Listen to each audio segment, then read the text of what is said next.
Tombstone, Arizona Territory. November 1, 1881.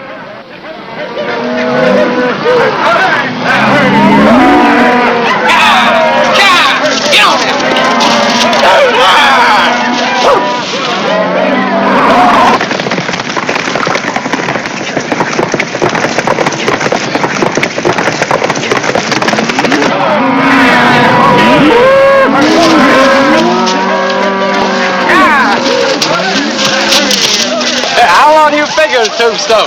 Half day, maybe. Think what I had to check. Just can't wait to blow the dust out, eh, son? After 6 weeks of this, you're right. Yeah, just don't forget it's only a stopover. You'll save your head of steam when we get this herd to the port. Fill our Army contract. Sure, Bob, anything you say. Just a little bit of steam in Tombstone. 10 miles to go, Sam. Yep. Can't be any too close for Tully. How's he holding up? Like a Brewster should. This drive will simmer him a little low. He's sure looking forward to treeing Tombstone. So am I, Sam. So am I.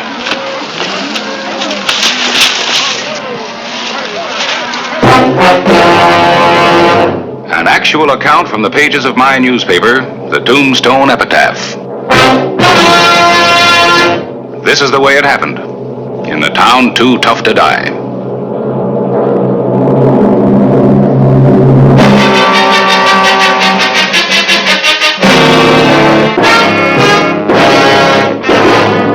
Tombstone Territory.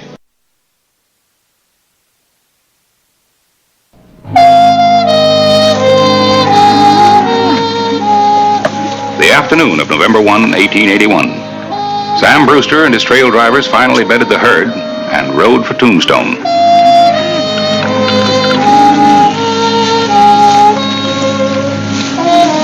Come on, Dan! Come on, Whitey! Come on, let's go! Let's go!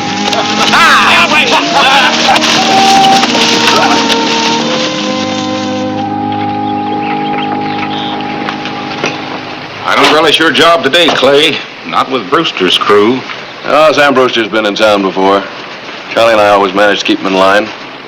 There's always a first time.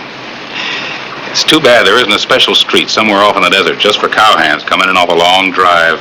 Might save a lot of wear and tear on a town. Yeah, but I don't think the business interests in Tombstone would appreciate it.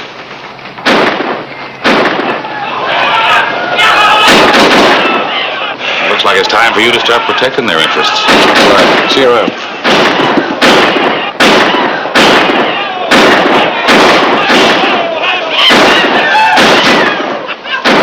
All right, Sam. Have your boys check the guns. Don't want to get anybody hurt. And the town's yours.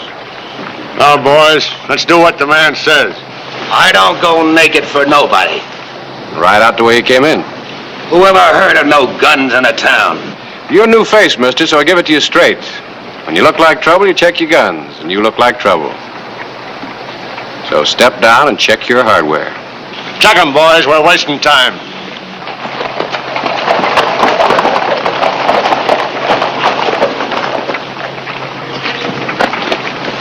Hey, looks like somebody's finally gonna get you to take off them guns. There's more than one place to carry a gun. Come on. Looks like we almost had trouble. It's early yet, Mr. Clyburn. Early. Simmer down, boy. You're not going anywhere.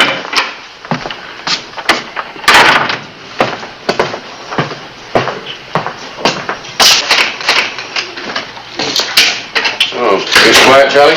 Kinda. Just saw Sam Brewster sending 2 wagon loads of supplies out to his camp. He and his boys sure spread cash when they come in. So long as that's all they spread. I figured things were getting too quiet.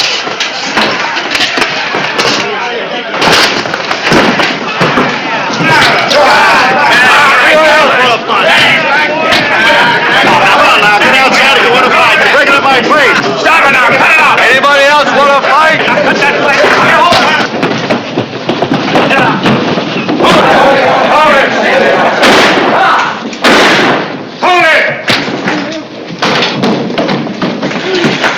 All right, buddy, fight's over. It's about time you showed up, Sheriff. Look at the place. You all right, Tully? Yeah. What about the damages you did? What about it, Sam? Your boys play kind of rough. Okay, Hollister, my crew's wrecked better places than this, and I've always paid up. What covers it? Oh, I'd say about 300. Including the 2 holes I've put in the ceiling. Pay them off and then get your boys out of town. They've had their fun. Big talk when you've got the guns. Could be, mister, but that's the way it is. Pay up and move out. Let's get out of this town. Remember the name, lawman. Wink Thompson. Maybe someday I'll be caught on the hand. Make sure you can handle it if you do.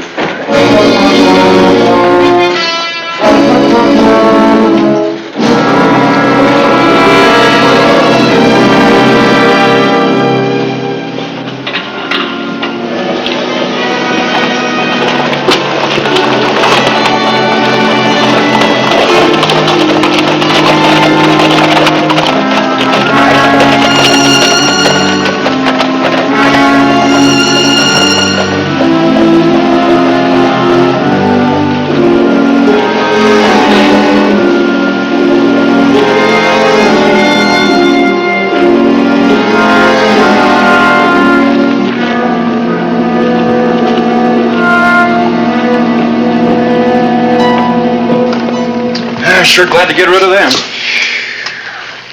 Paperwork. You better get with it. I'll make the rounds for you.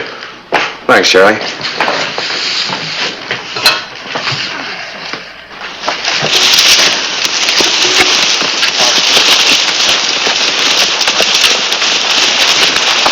Hey, Lane. Where's Tully? Beats me. I thought he was holding up the rear. I'll go back. Better ride along with you. There might be trouble. No, we're too short-handed as it is. May as well get the herd moving. It's cooling off and get some miles on them. No loss of weight.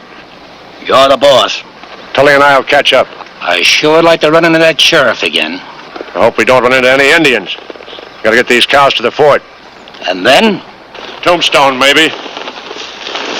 No herd to worry about.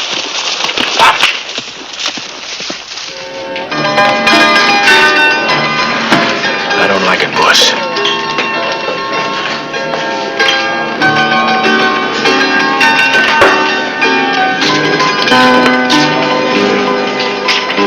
Just sitting there waiting.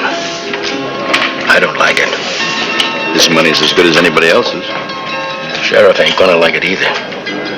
Maybe that's who he's waiting for. Wouldn't be any skin off my nose.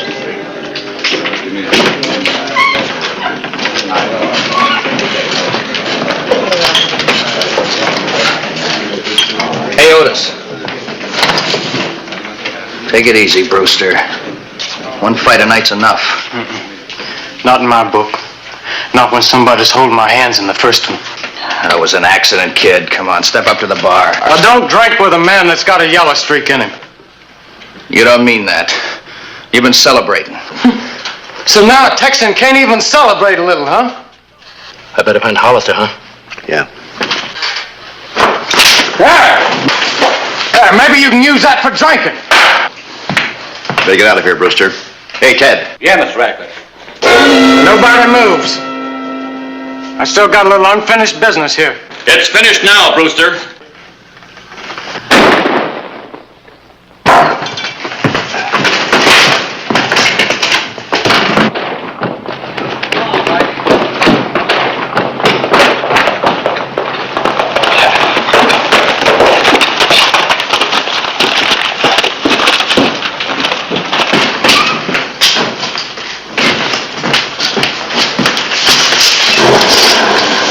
Somebody get a doctor. We'll get him over to Doc Cunningham. Who did it? Easy, Sam. He pulled a hidden gun. Charlie here had to shoot him. That's right, Brewster. It was self-defense. How is he? That's tough to say. That slug's gonna have to come out first. Call a doctor.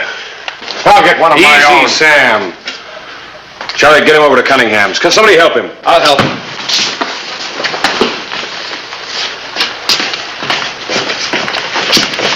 You can't do any good over there, Sam.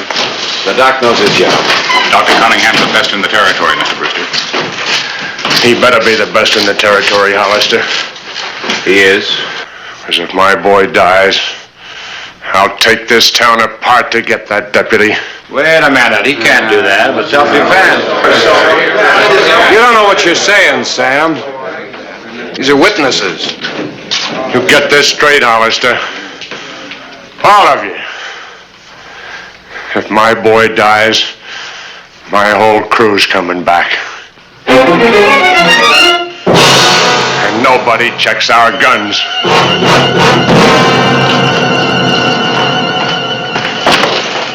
That's a real quick-tempered man.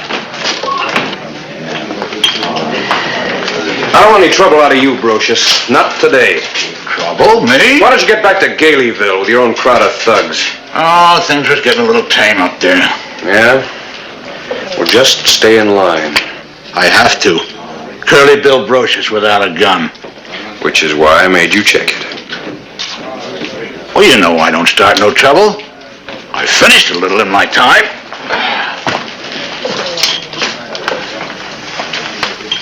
Is Brewster just talking? Or did he mean what he said? His kind don't talk just to be heard. I got an idea you'll have something to print before this is over. It won't be a basket social.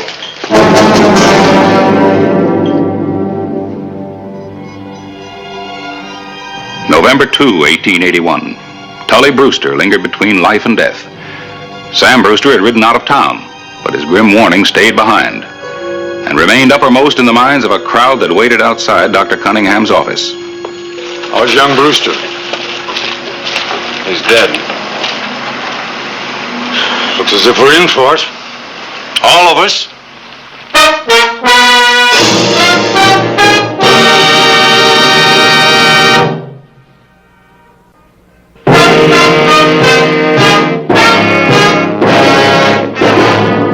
November 5, 1881. A sudden fear gripped Tombstone. The righteous element was doing an about-face.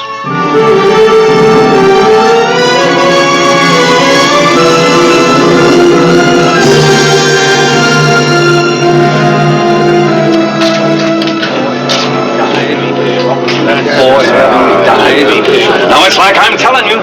Brewster has always brought a lot of business to this town, and I say, let's get rid of Charlie Riggs. What are you really worried about, Fred? Your store? Or let's be honest, your skins if you have to back up your own law.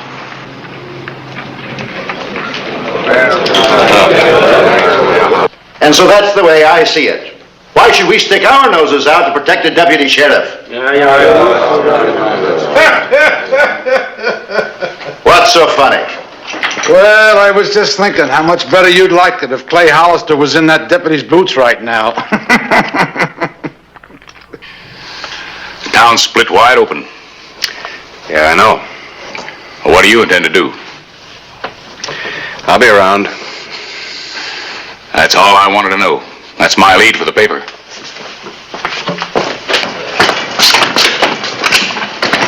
Oh, pardon me, Mr. Sure, Charlie.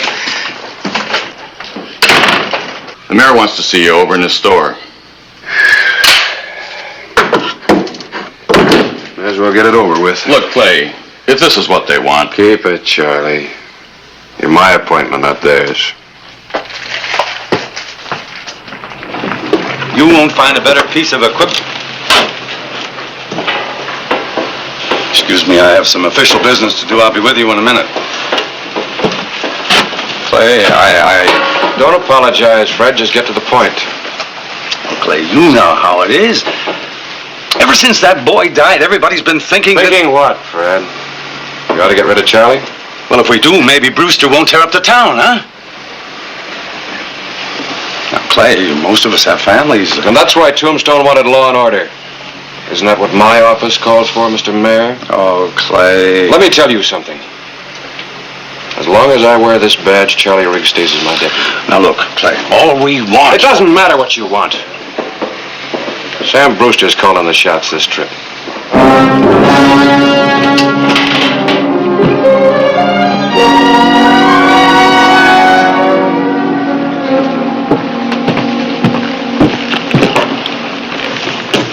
What's on your mind, Radcliffe? A couple of us boys been thinking things over. We want you to get rid of your deputy. Well, I'll say this for you. At least you come right out with it. Let me tell you something. A town that won't fight for itself isn't worth fighting for. Tell us something else, Hollister. If you feel that way, why bother making it your fight at all? Well, you probably wouldn't understand this, Mr. Radcliffe, but I don't run from trouble.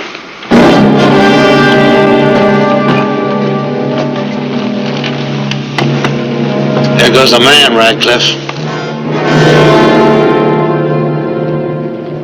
As the days clocked off, the town showed its fear more and more. Tombstone wasn't as tough as it thought it was. Not yet, anyway.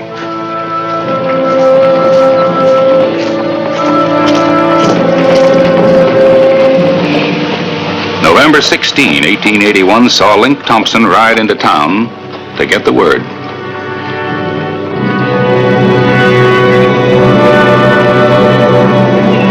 And the word was on its way to Sam Brewster. How far behind do you think Brewster is? Couple of days, Charlie. No more. There's only one way to handle this, Clay. Yeah, Charlie? Tombstone's scared, Clay. I've never seen him like this. Oh, I've never had to face anything like this before. You were saying there's a way, Charlie? Way I look at it, Link Thompson's the key. Thompson? Yeah, he was almost smiling when he rode out of here. Smelled a big gunfight. If I stop him, Brewster won't ride in. You know that. Oh, whoa. Well, I think you're crossing the wrong stream. Brewster's running the show. Well, maybe, maybe not. Here's a partial rundown on Mr. Link Thompson. Some of the peace officers I wired came back with answers. Well, judging from these, he's as mean as he talks. Let's just say he's a killer. Well, I could tell he was a tough old lion, but this... We're wasting time, Clay.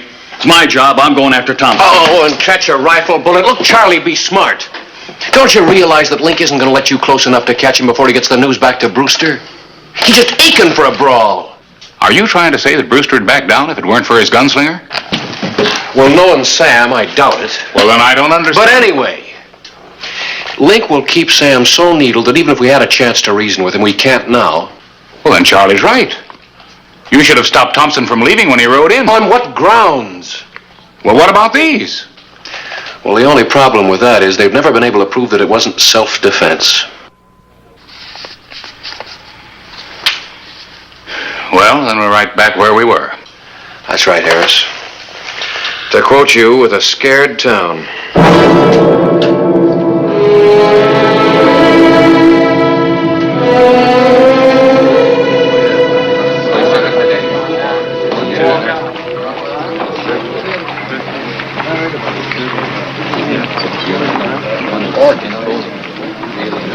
Harris, you've got to do something about Hollister. He'll listen to you. We don't want Brewster's kind of trouble around here. That's right, Harris. It's too bad you two won't face the real issue. You want to see killings in this town? Whose side are you on, anyway? I'm for Tombstone. That's the side the epitaph's on.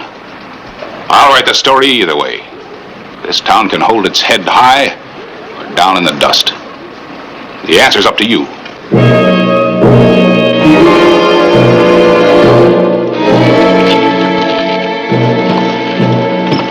Hollister. I just got word from one of my boys riding through from Galeyville. Sam Brewster's on his way in. Oh? Said he saw him a couple miles behind him, coming in with his men. What's your interest in this, Brogers? Oh, no interest. Just sitting and watching. Having a little trouble running the town, Sheriff? Don't you make any. May as well meet him outside of town. There's no point in having it happen on the streets. I'm with you there. You're staying right here. What are you talking about? All this is my fault. None of it is your fault. You are enforcing the law. Look, Charlie, your being there just guarantee a shooting. Yeah, but look. You're staying here. It's an order.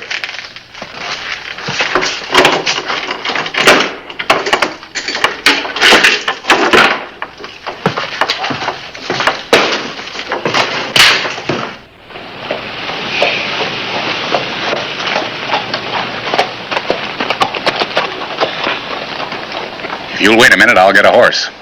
Mr. Clyburn, if you were as good with the rifle as you are with the printing press, it'd be a pleasure, but thanks just the same. Anybody else want to ride along?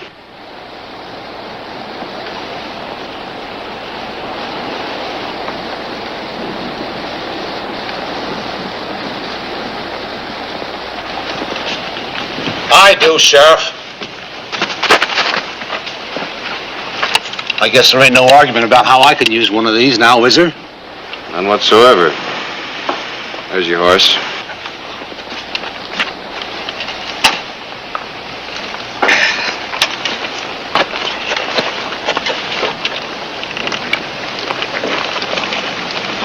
Curly Bill Brocious riding with the law.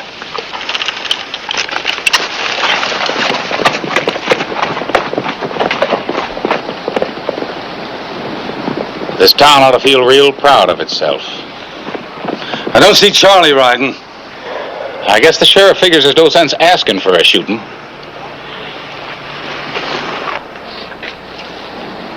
Anyway, it'll take a lot of guns if the play starts.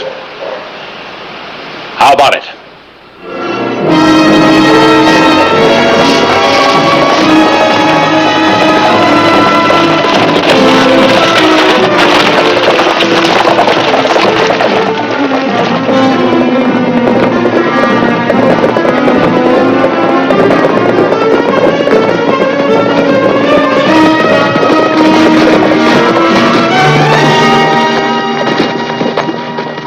As far as you go, Sam. You know better than that? No sense talking. Let's give them what they gave your boy. Deal your own hands, Sam. Nobody has to talk for you. I want that deputy. We're riding in. Into this? What good are those?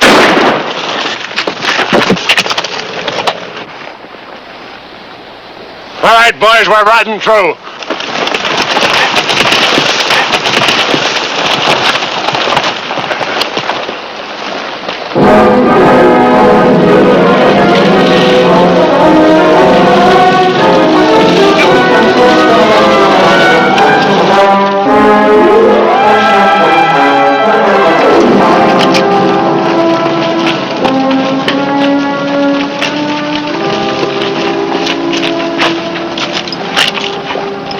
Take a good look, Sam.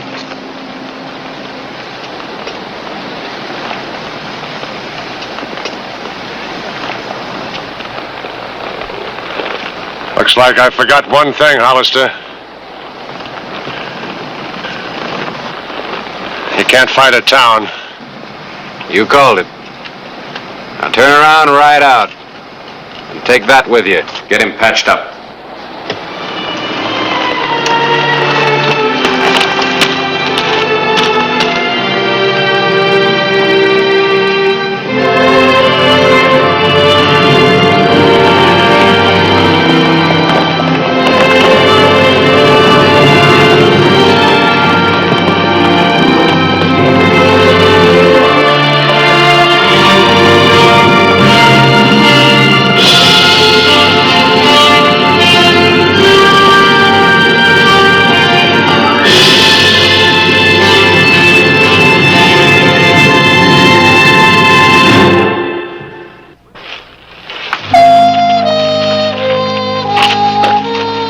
About people. Comes to a showdown, they stick together. Someone once said it much better than we can. What's that? Wars make strange bedfellows.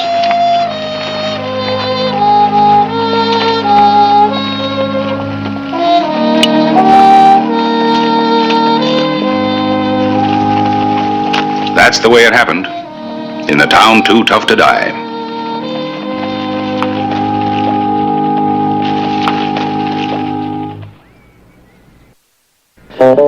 Whistle me up a memory, whistle me back where I wanna be, whistle a tune that'll carry me to Tombstone territory.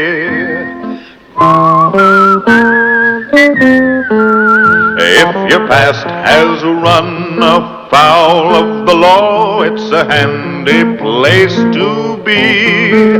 'Cause your future's just as good as your draw in Tombstone territory. Whistle me up a memory, whistle me back where I wanna be. Whistle a tune that'll carry me to Tombstone territory.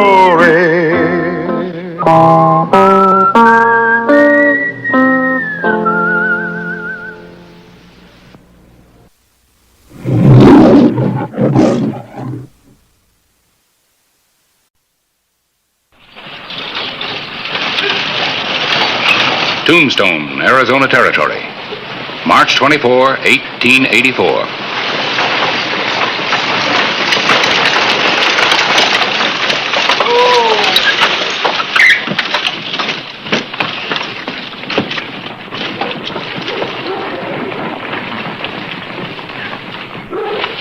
Thank you. You've been very pleasant company, Mr. DeMarini. If you're going to be in Tombstone long, feel free to call on me. I'm looking forward to seeing you very soon, madame. Good afternoon.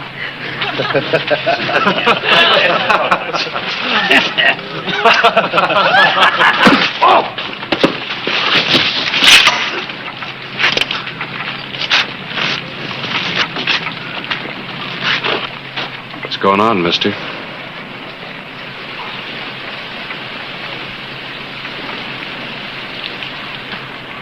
These pigs tried to insult me. Next time, I will not be so tolerant.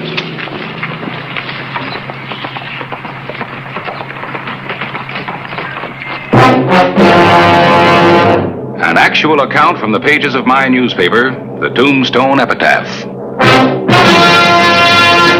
This is the way it happened, in the town too tough to die.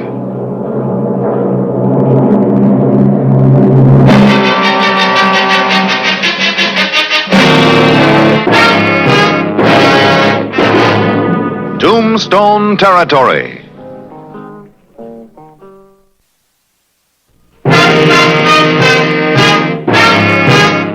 DeMarini might be a stranger to Tombstone, but he certainly wasn't any stranger to the gambling tables. I had the feeling I'd heard the name before somewhere. Heard it or read it. Play these. 2 and make them good ones. I'll take 1. Your bet. 50 booze. I call. Straight flush. 10 high.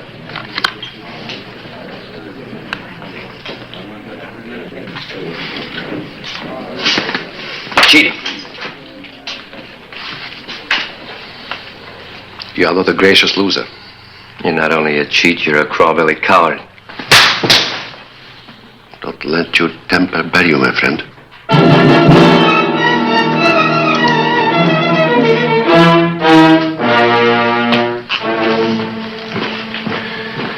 We seem to have a seat open.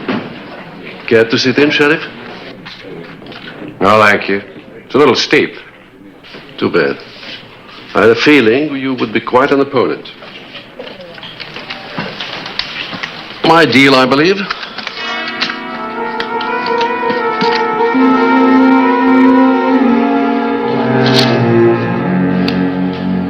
I've looked through every wanted bulletin in the file. There's just nothing on him. I didn't think there would be. He's not the ordinary kind found in the wanted circulars. Sure are serious about this campaign, Harris. We've got to do something about this town before it's taken over by gamblers and fortune hunters and gunslingers. Yeah, I know, but DeMarini has to step out of line before the law does anything. This isn't just DeMarini. It's that whole element. Tombstone's sitting on a hill of silver, so every card sharp and killer has to come here. Well, the Epitaph plans to make it tough on them. I'll back your play. Wish they'd answer from St. Louis. St. Louis? Yeah, DeMarini had tags on his baggage. Hotel Danton, St. Louis. I wired Johnson to the dispatch. You let me know if they've got anything on him. You sure do seem positive about this Des Moines. Yeah. Call it intuition if you like. I just know he's up to no good. When he isn't gambling, he's playing the dashing Continental to Carol Thayer and her Soledad mine. Yeah.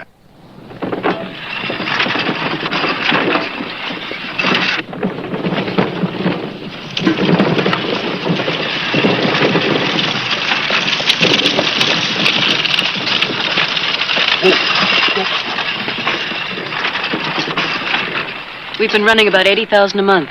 The deeper we go, the more the grade improves. You're an amazing woman, Carol.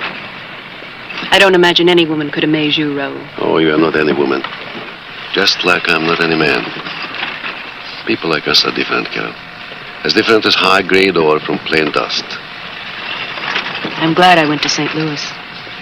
If I had been your husband, I would name this after you. Silver meant more to him than I did. It finally killed him. He wouldn't wait for the engineers to supervise a shoring in the lower level. He did it himself with a crew of Indians. It collapsed on him. That was 2 years ago. And you have been alone since then. You're not made for loneliness. You're a woman who should be surrounded with love and gaiety. I make no pretenses to you. All I can offer to you is my name and my love. If I could, I would lay the whole world at your feet. Paris, Vienna, whole Europe. A world of culture that would appreciate you for the lovely being that you are. I would make you forget this burned-out, arid country and people. I must go home, Raoul.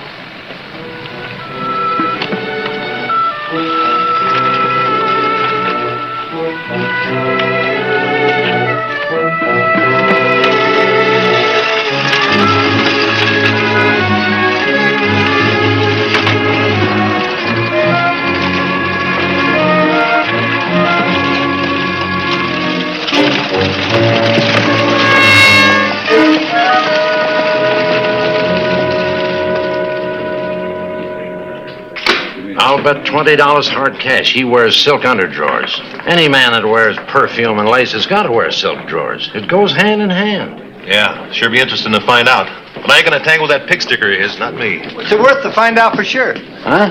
I seen Fancy Pants ride out of here a couple hours ago toward the Thayer's place. Give me $10 and I'll be back in 15 minutes for the pair of his drawers. Is it a deal?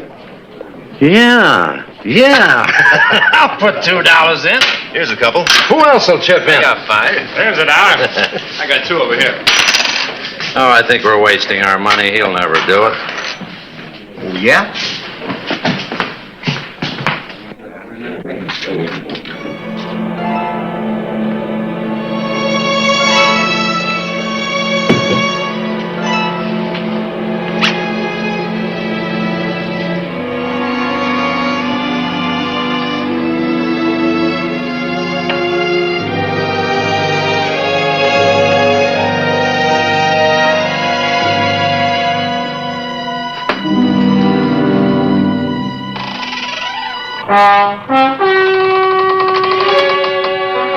Thief, stop!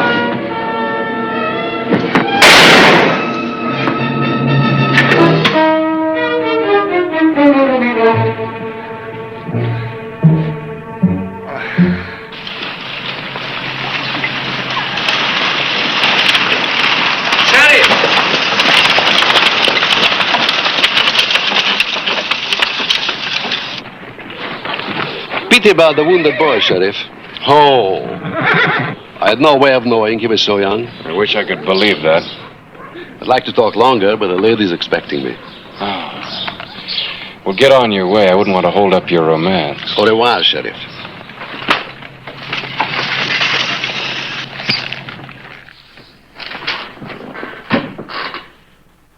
Duarte, well known to gambling establishments, St. Louis and New Orleans. Notorious duelist known to have killed 4 men in pistol duels. Claims to be of French nobility. No proof in evidence. Advise you steer clear. Hope this helps. Johnson, dispatch.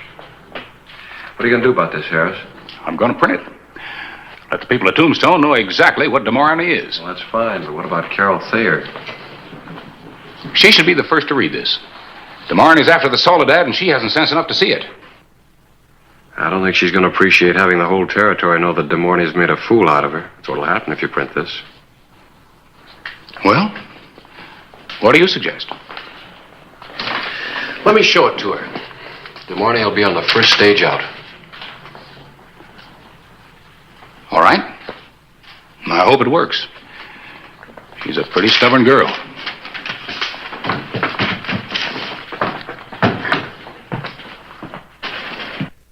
I'm sorry you had to hear it from me, but it's better that way than reading it in the paper. How dare you? A man couldn't love me for myself. Is that what you're trying to tell me? Listen, Carol. You listen. Do you think I'm one of your dried-up tombstone drabs? Look at me. I'm a woman, a very pretty woman. You're a beautiful woman. I don't have to buy any man. I didn't say that. I know all about Raoul. The men he's killed and the things he's had to stoop to because of people like you. How many men have you killed, Sheriff? And since when is gambling a crime? Guess I made a mistake coming here. You did. Now get out of here.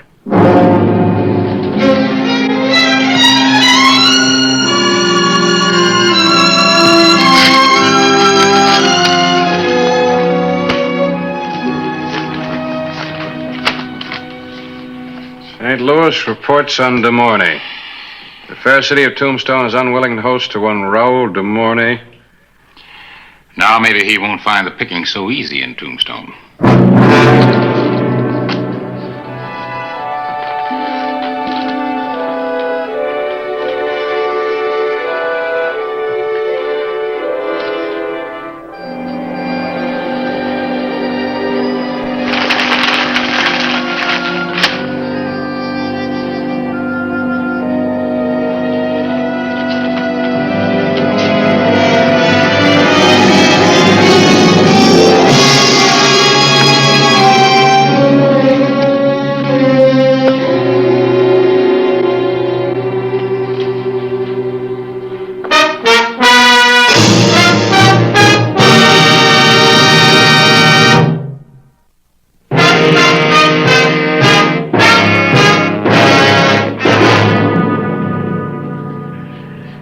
You think the article might drive him out of town?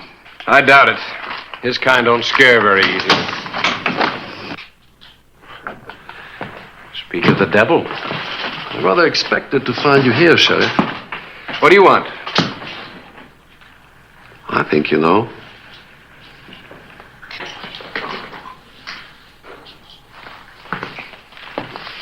Do you consider yourself a gentleman, Mr. Clyburn? What are you getting at, Des Moines? I think I know what he means, Clay. Yes, I consider myself a gentleman. Oh, that pleases me.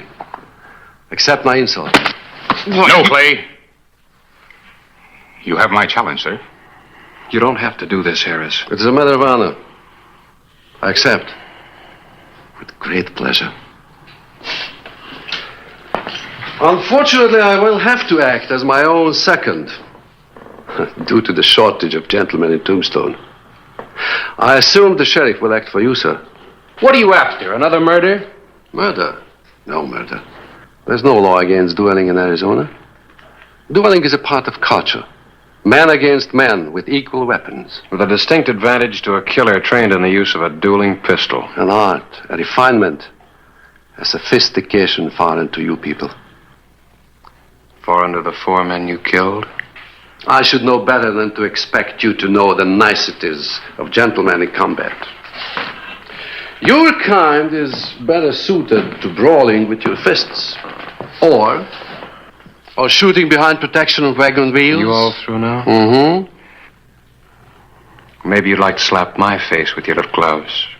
I shall be glad to oblige you after I dispose of Mr. Clyburn. You're pretty sure of yourself. Positive. If you will act as Mr. Clyburn's second, I will make arrangements now. As a challenge party, I choose pistols at 10 paces. Perhaps you can suggest a location and time.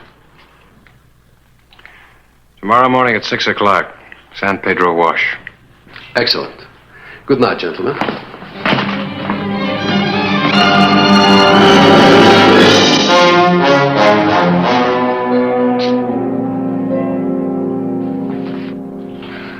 I've got an idea, Harris. It might work. Well, what do you mean, Clay? Well, as your second, I could substitute for you. It's perfectly within the dueling code. I know that much about it. I'm fighting my own battles, Clay. There'll be no substitutions. Look, Harris, you're a fine shot. But this is like putting a good fighter in the ring with a professional boxer.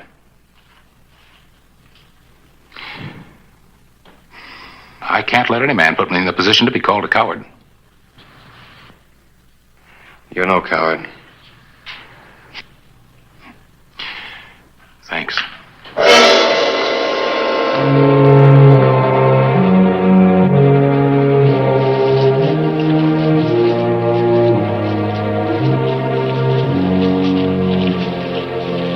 Since the weapons are mine, you might wish to try a shot before. Go on, Harris. Give you an idea how they balance. That might be a good target.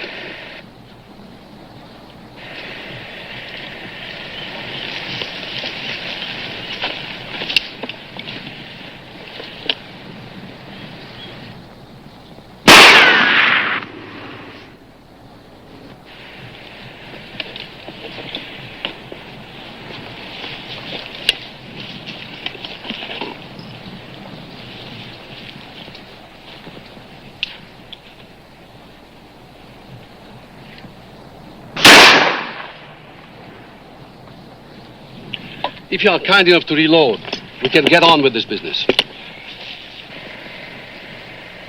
It is not too late. I'm willing to forget the whole matter if you print a public retraction and apology. I challenged you, de Morani. There'll be no retractions or apologies. As you wish.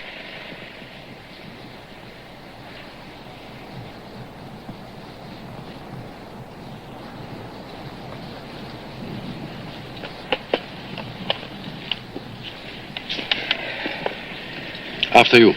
The first choice is yours, sir.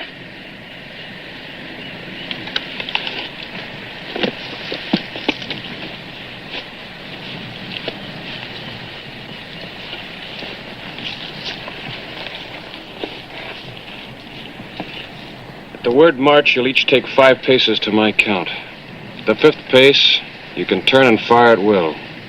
Are you ready? Ready. March. 1, 2, 3, 4, 5.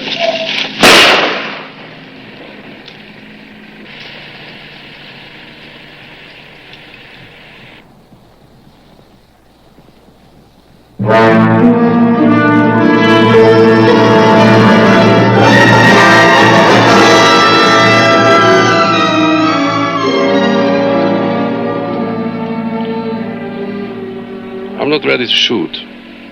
Perhaps tomorrow or another day. I'll let you know. What are you trying, de Mornay? Very simple. Mr. Clyburn owes me return of fire. I have the right to collect any time I choose. It's part of Code Duello. He's right, Clay. He's got the call on me whenever he wants it. Let's see that you remember that.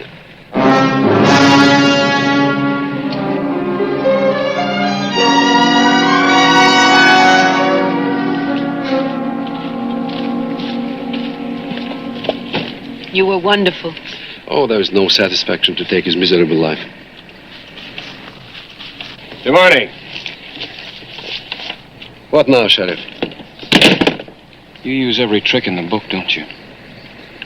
Trick? Mm-hmm. That black suit against the trees. The way you stand to present the smallest possible target. Mr. Clyburn could have done the same. But you counted on his not thinking of it. He's never fought a duel before. How many have you fought, de Mornay? Oh, you're beginning to tire me, Sheriff. You really stacked the deck, don't you, gambler? What did you say? No wonder you let Clyburn take the test shot. You knew then that he couldn't hit you at a distance. If he'd proved to be an extremely good duelist, you would have fired before he had a chance to, wouldn't you? And another thing. You knew that if you killed him, you'd have me to fight next. All this talk about being a cultured gentleman makes it easy for you to weasel out of a duel that might go against you, doesn't it?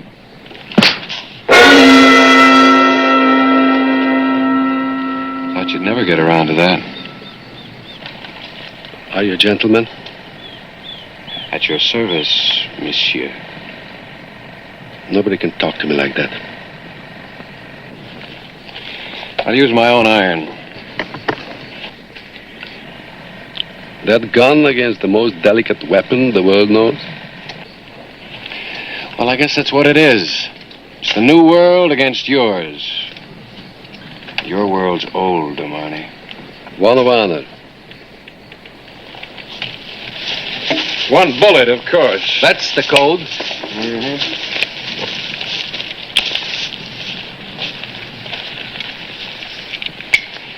All right. Now we'll fight your way. And mine. Are you ready? March. 1, 2, 3, 4, 5. Something you didn't figure on, Damani. You turned sideways to give us small target. Out here we crouch. It would have been right between your eyes. But it wasn't. Now I owe you a bullet. All right? What are you waiting for? Get it over with. No! Don't you worry, my dear. He hasn't got the stomach for it. You're right, Damani. I can't shoot a man in cold blood. Either you knew that or you got more courage than I gave you credit for. I don't imagine you'll ever know, Sheriff. I'll know soon enough because I'm not going to kill you. Hold it! I didn't say I wasn't going to take my shot. There's nothing in the dueling code says I have to shoot to kill. Now, do you know what I'm getting at? I don't know what you mean. Well, you're quite a card player in addition to being an excellent pistol shot. So I've got a proposition for you. Go on. First of all, forget that you owe the editor a bullet. Secondly, get out of Tombstone today. Or I put a bullet through your right wrist. I don't understand you. Without your right hand, you're as good as dead, Damani. No more duels, no more cheating at cards. You might even have to work. You're an uncivilized savage. To your way of thinking, maybe we are uncivilized. This is a new country out here, and we got new rules. Take my advice. Get used to them or get out. You got 10 seconds to make up your mind.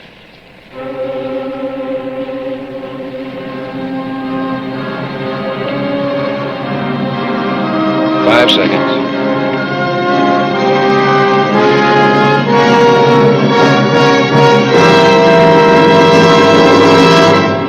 Time's up, Damani. I accept your terms.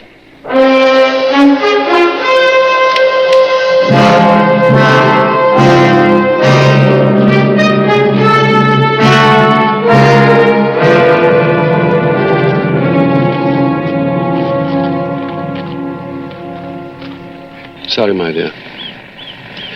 I'm afraid in my own selfish way I have grown to love you. I'll go with you. Nobody can stop me. I guess I'll never understand women. Does anybody?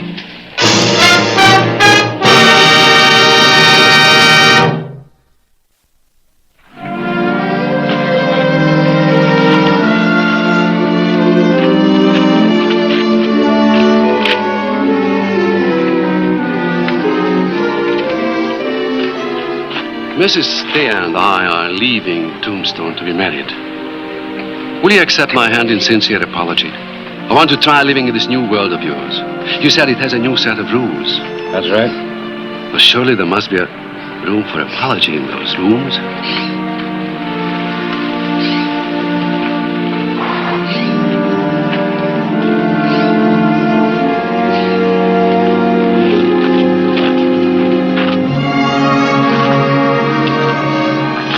Ready?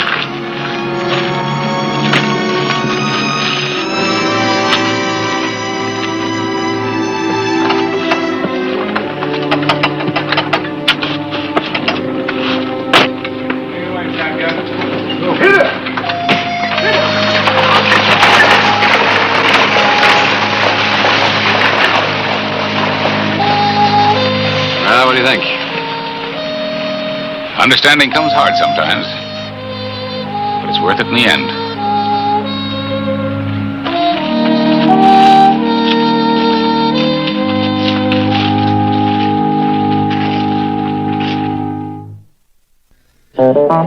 Whistle me up a memory.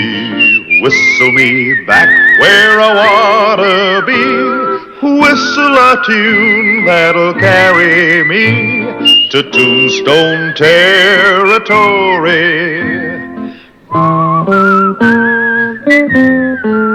If your past has run afoul of the law, it's a handy place to be. 'Cause your future's just as good as your draw in Tombstone territory. Whistle me up a memory. Whistle me back where I wanna be. Whistle a tune that'll carry me to Tombstone territory.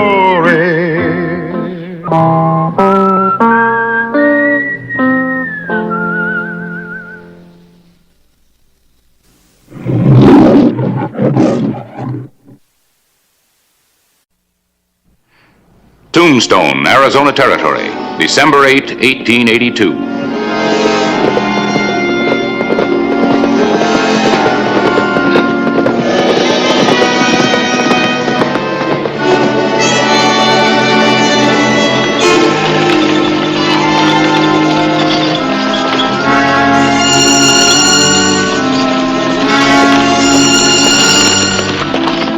P.M. Tombstone's postmaster, Clem Hawley, was making his rounds through the mining district with the mail.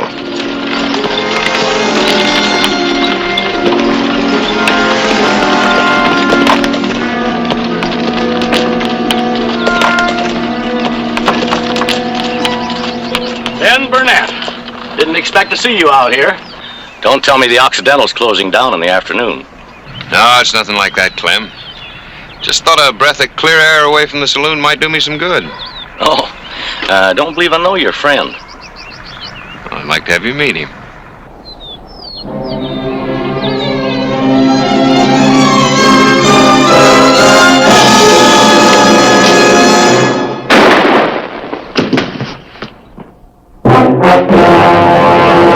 An actual account from the pages of my newspaper, the Tombstone Epitaph. This is the way it happened, in the town too tough to die.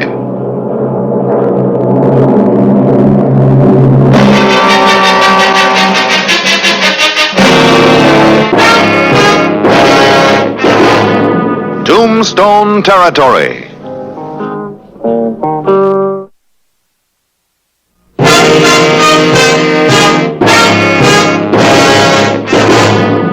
P.M., December 8, 1882. Clem Hawley's driverless team raced back to Tombstone.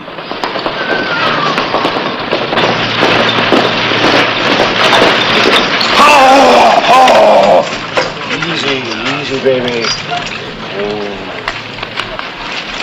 Clem Hawley's team. Wonder what happened to him.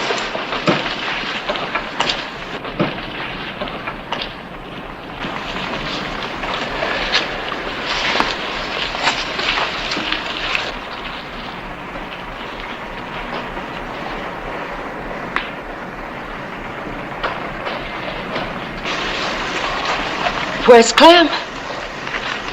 I don't know, Miss Hawley.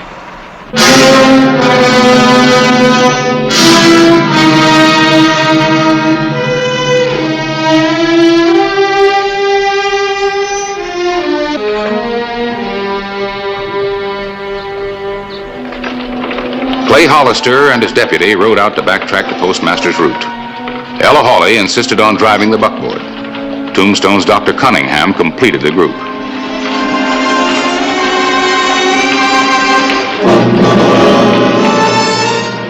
Ben couldn't have timed it any better.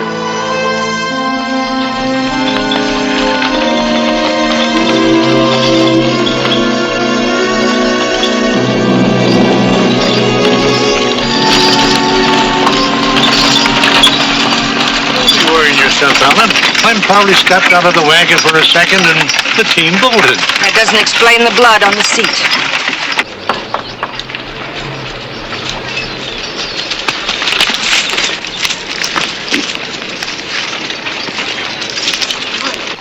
Out of the mailbag, huh? Probably. Looks like something was dragged through here. What is it? I don't know yet, Miss Hawley. Keep her here.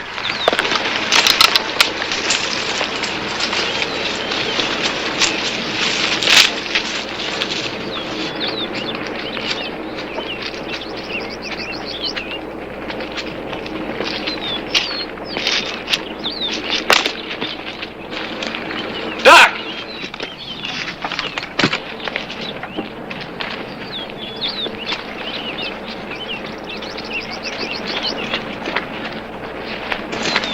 Clem! Is he going to be all right, Doctor? Ellen, go back to the wagon.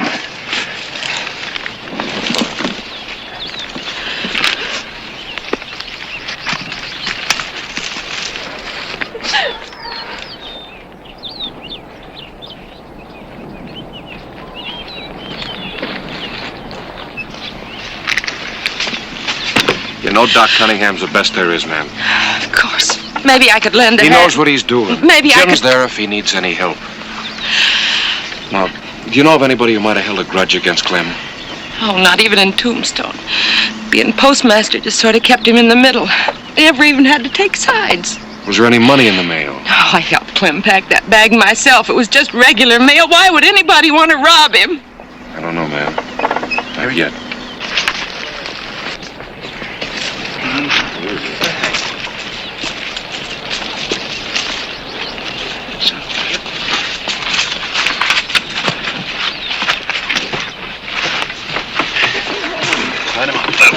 Up to me. Is he going to be all right, Doc? I don't know. I got to dig for the bullet. Hey, touch it.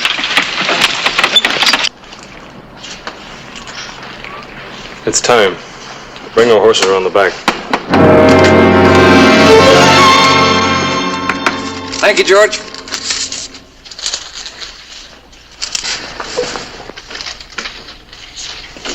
Don't move and don't turn around. Keep your hands down. Act natural. And don't get any ideas. Where's the mine payroll? The one that's ready to go on the stage. Don't turn around. Now, where's that payroll? It's in the safe. You've got just 5 seconds to open it.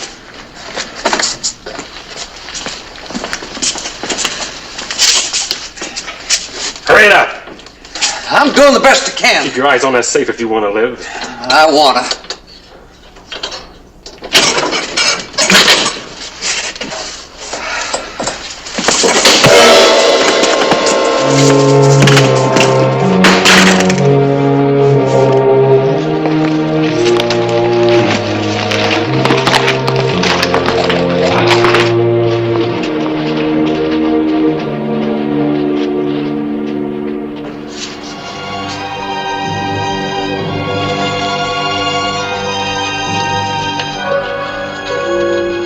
Like staying in town, Pat. Don't be down. Be less suspicious like Ben says. How to look if we pull out the same day the payroll gets taken. Hold up! Hold up! The payroll money! He got the payroll. He came and hit me on the head. I'm getting out. Take it easy. Everything natural. I'm all right, but get after him. Somebody... What happened? The payroll money. $15,000. Take care of him. I'll go get Hollister. All right. 2:30 p.m. December 8. Tombstone was having a busy day. I rode toward the mining district to get Sheriff Hollister. Harris! Clay, there's been a holdup at the stage depot. What? Yeah, the mine payroll, $15,000, about an hour after you left. What happened here? Clem got himself shot. Bring him in. Okay. Jim!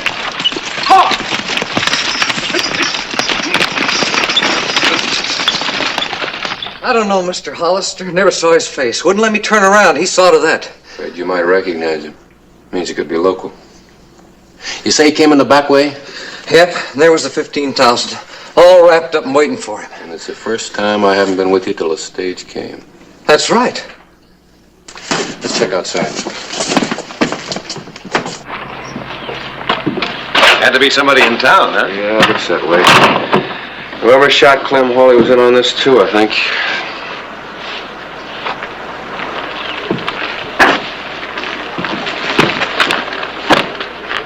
Two horses and a man waiting. Yeah, not very long. Look at this, Clay. Cracked left rear hoof. Jimmy, Check the stable. All the horses on the street, right? Right.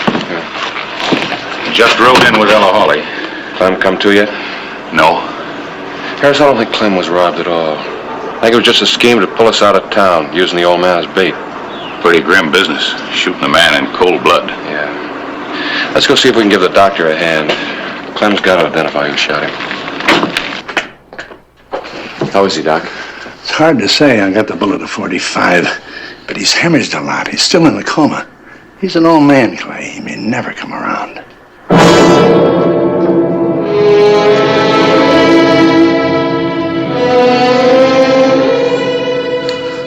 We got the money. Why can't we ride, Ben? You ride when I say so. A few days, it won't make any difference if the three of you push on. We'll split the money then, too. The old man might talk, Ben. Then what'll happen to you two?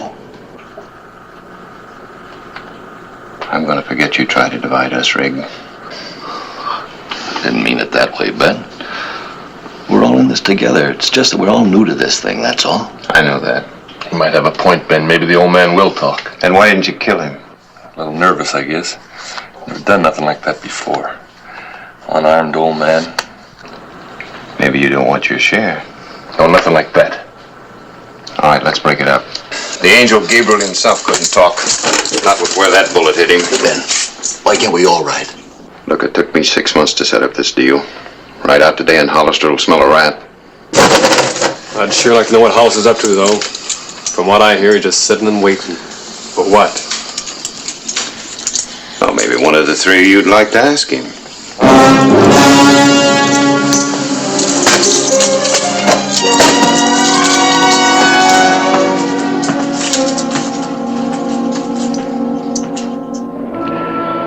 Clay's deputy methodically checked Tombstone's corrals and livery stables.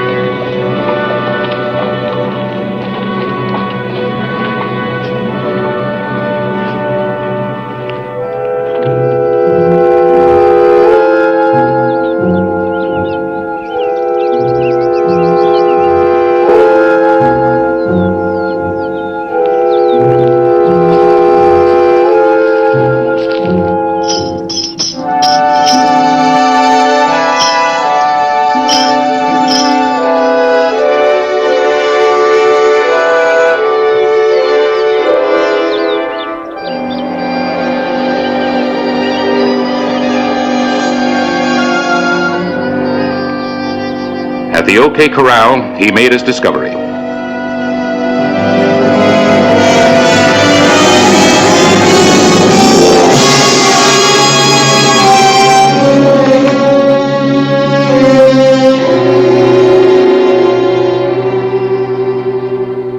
know how you feel about Clem, Sheriff. We all do, but you're sitting around here and getting the payroll back. What should I be doing, Ed? Leading a posse? It'll be better than you're sitting around here. Where do I pick up the trail? You gonna tell me? Well, sorry, Clay. I didn't mean to be telling you your business. It's all right. Clay, found the horse with the broken shoe. Where? Down at the OK Corral. Belongs to Rig Quaid. You remember him. Drifted into town a couple of months ago. Hangs out at the Occidental. Harris, do me a favor. Go down and stay with Clem. Let me know as soon as he can talk. Okay. Quite waiting pays off sometimes.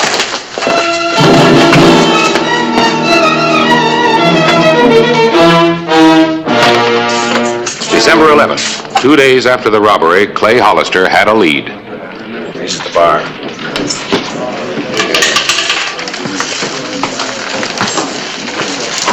Greg, I want to talk to you.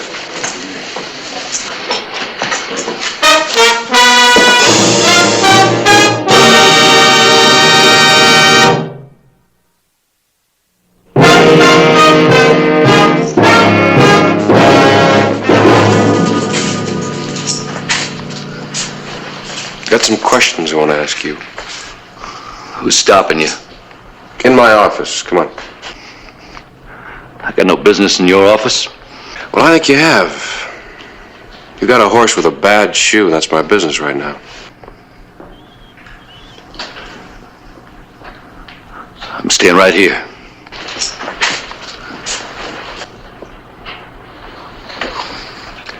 One way or another, you're going.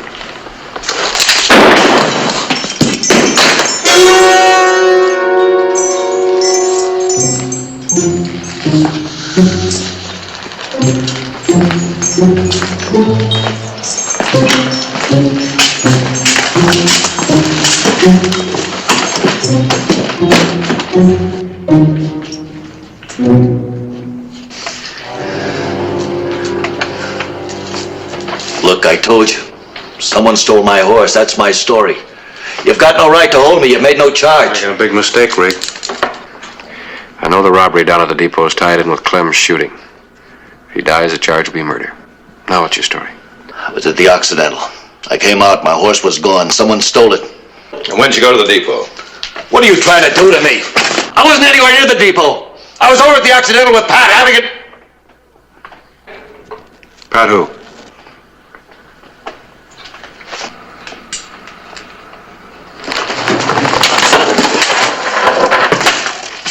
Pat who? I'm through talking, Sheriff. All right, Jimmy, lock him.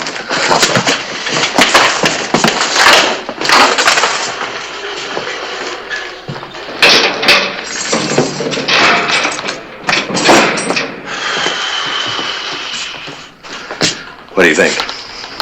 A couple of days in jail will loosen him up. He's already said too much and he knows it.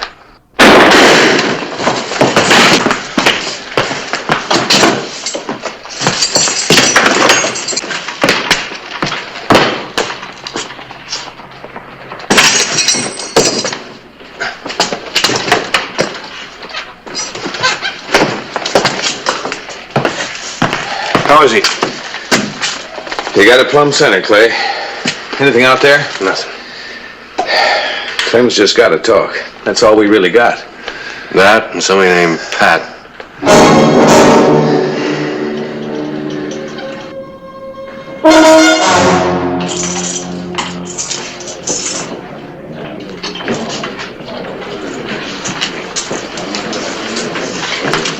Where have you been? Picking up some insurance. Rig?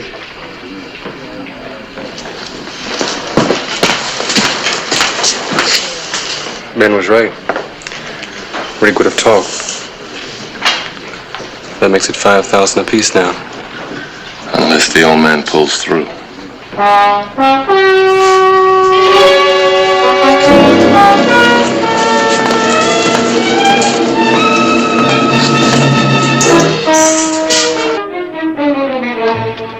Clay Hollister's waiting game was beginning to pay off.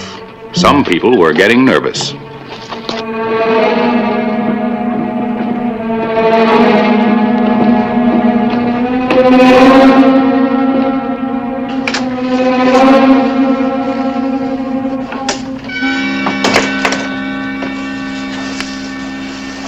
Hi, Doc.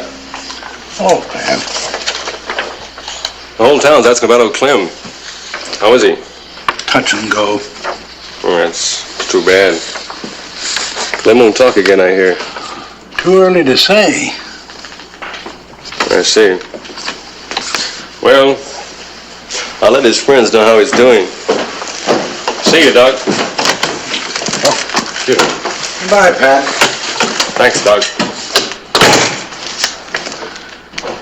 Yes, Clay?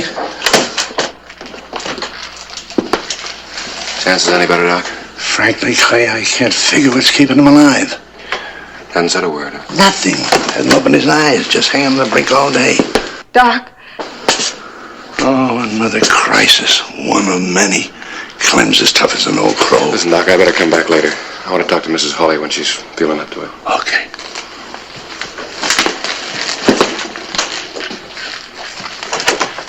I'm sorry to have to talk to you now, Mrs. Hawley, but it's the Just don't know why. Why they'd shoot Clem.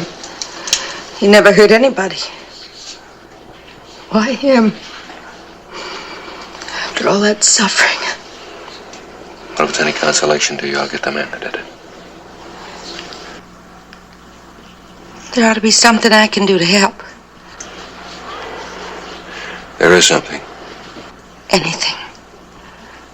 I won't rest easy until whoever shot Clem pays the price. I'll do anything. It's a long chance, Mrs. Holly. But it is a chance.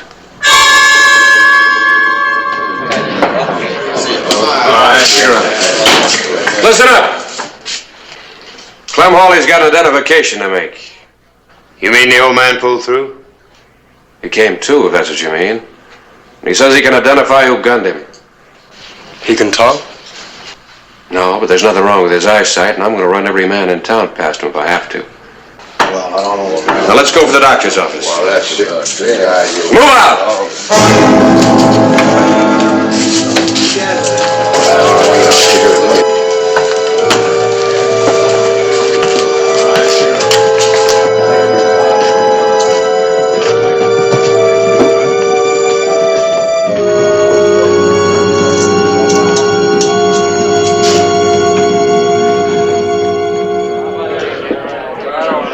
Come around in the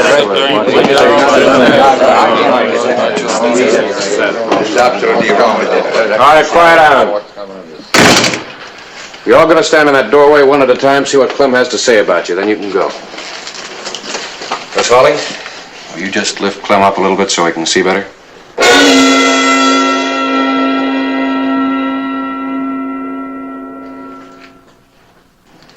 Thank you. All right, you, give me your gun. You! Now step into the doorway.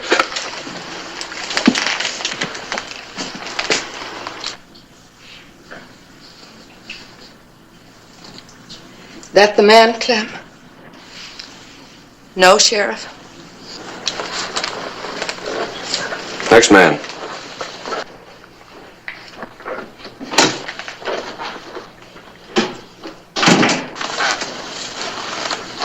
Step right in.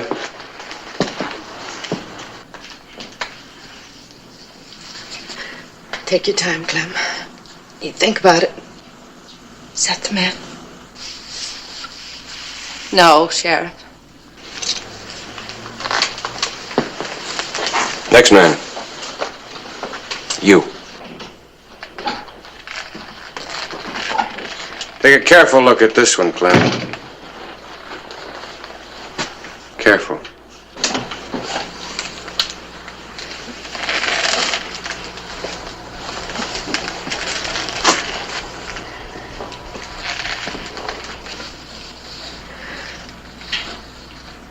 He says... Yes, Ella, go on. Miss Hawley, you all right? We're fine, Sheriff, just fine. Jim? Okay, out here, Clay. Clacy must have been one of them. But he ain't gonna do any more ambushing. Clacy. All right, Pat. Step right in. You're not through yet.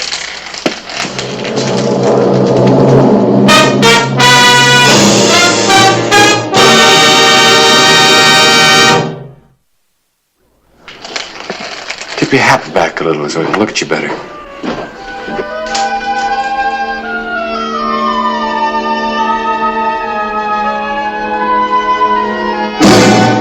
Well, Mrs. Hawley, what does Clem think?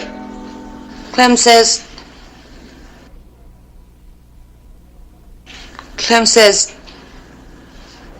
that could be the man. She don't know what she's talking about. I wasn't even there. Clem says that could be the man. She's crazy.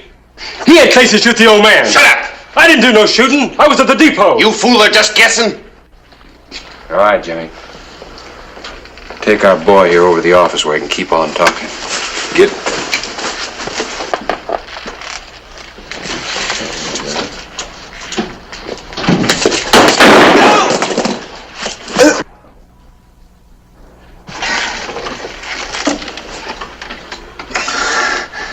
I knew Pat had something to do with it, but you're right. I didn't know how much. Thanks, Mrs. Hawley. Clem would have expected it of me. Would have.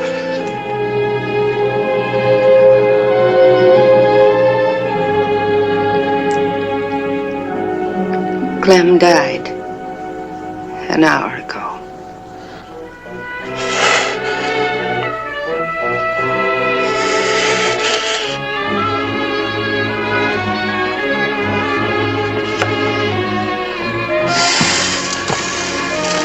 Let's go. Go on. Run over here and I'll fix you up. That's the way it happened. In the town too tough to die.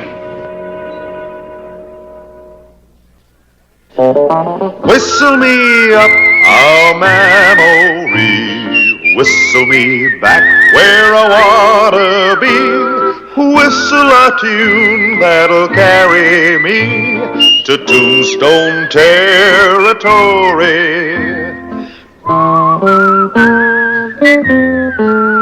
If your past has run afoul of the law, it's a handy place to be, 'cause your future's just as good as your draw in Tombstone territory.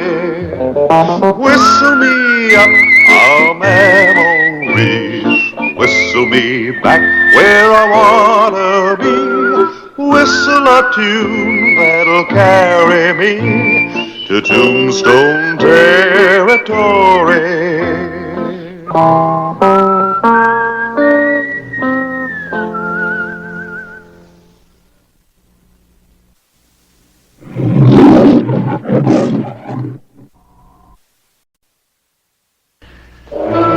Tombstone, Arizona Territory, June 4, 1885.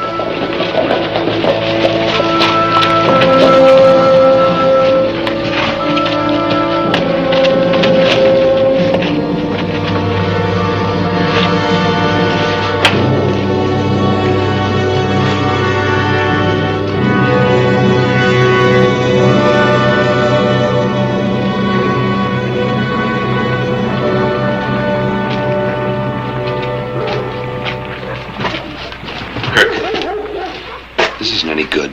Can only cause you trouble. When I make trouble, it's usually for the other fellow. You've been my partner long enough to know that, Monty. Kirk, if you'd only use your head. Walk like a man. Be one.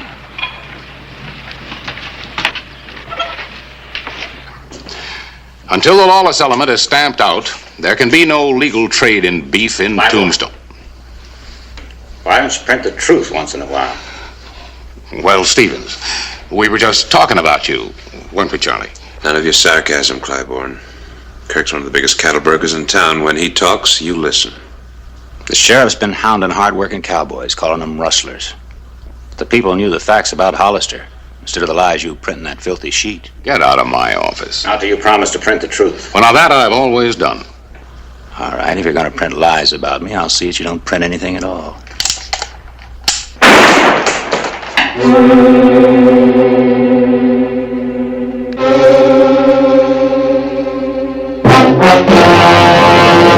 An actual account from the pages of my newspaper, the Tombstone Epitaph.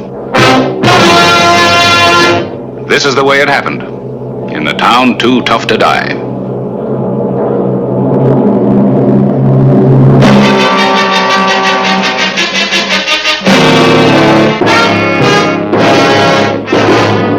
Tombstone territory.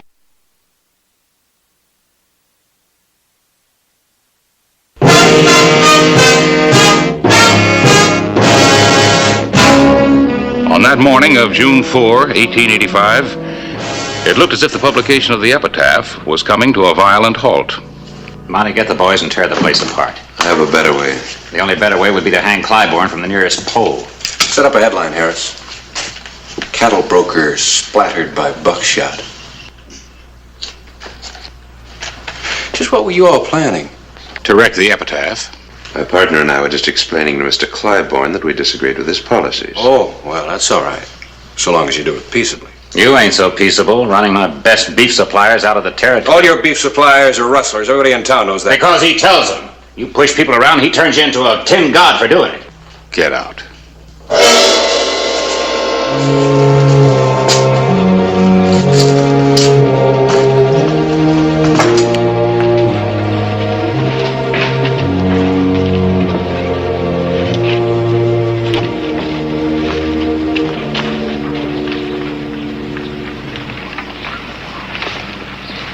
those two. Trouble with you is you can't forget your past. My past? At least I didn't spend all my time in all the saloons back east. Kirk, you're going at this all wrong. I know all about fighting newspapers. I used to work for one. You, a newspaper man? You have to cripple everybody, don't you? On your way to the Crystal Palace.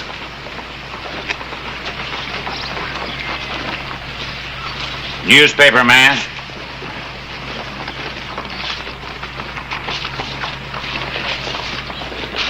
Why do you put up with him? He's not like you and me, Jeb. He's got education. If that's what education does to you, I'm glad I don't have none. Well, they always told me that my editorials had holes in them. I'd sure hate to see the doctor digging bullets out of you. Well, now, you know, so would I. Harris, why don't you stay out of the fight for a while? You know, I'm hurting him. Rounding up the rustlers, cutting off his beef supply. He'll just bring in you rustlers, and he knows where to find them.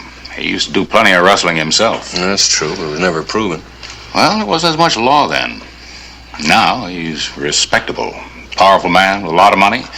He wants control of this town. He won't get it. We got to fight him on a lot of different levels. This is important. And so's this. Never underestimate the power of public opinion or a newspaper's effect on it. Sometimes it goes off with a bigger bang than a gun.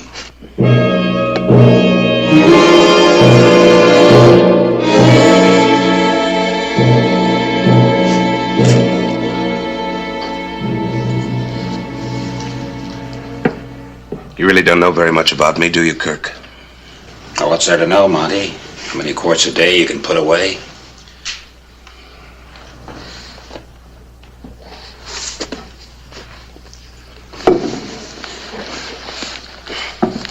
I haven't shown this to anyone for years.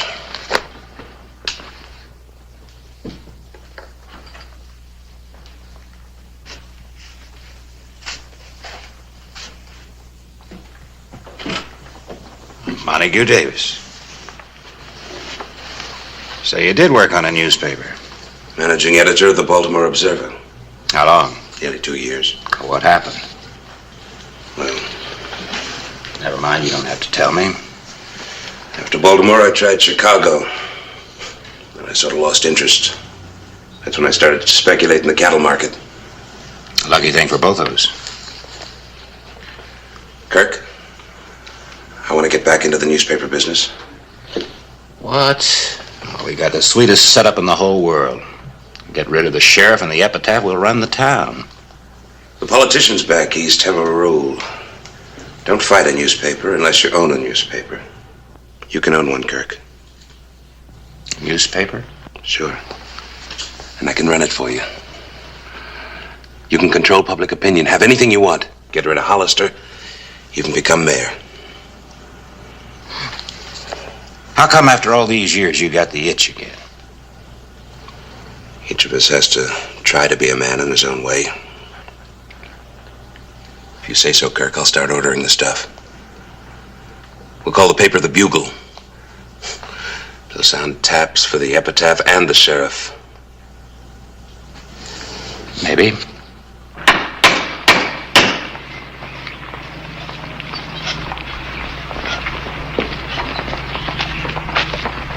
Well, we got a sign. We're in business. Finest printing equipment money can buy, right, Monty? Take a look. I've seen them come and go, but only the epitaph stays in business. Not this time, mister. Good morning. Oh, wait till you read the Bugle, Claiborne. Oh, I don't mind competition. I only hope your paper has more integrity than your catalog. Come and get the first issue of the Bugle this afternoon. Free with these handbills. Compliments of Kirk Stevens. You know there's no shooting in the town limits. Give me a gun. You'll have to get it. Folks, listen.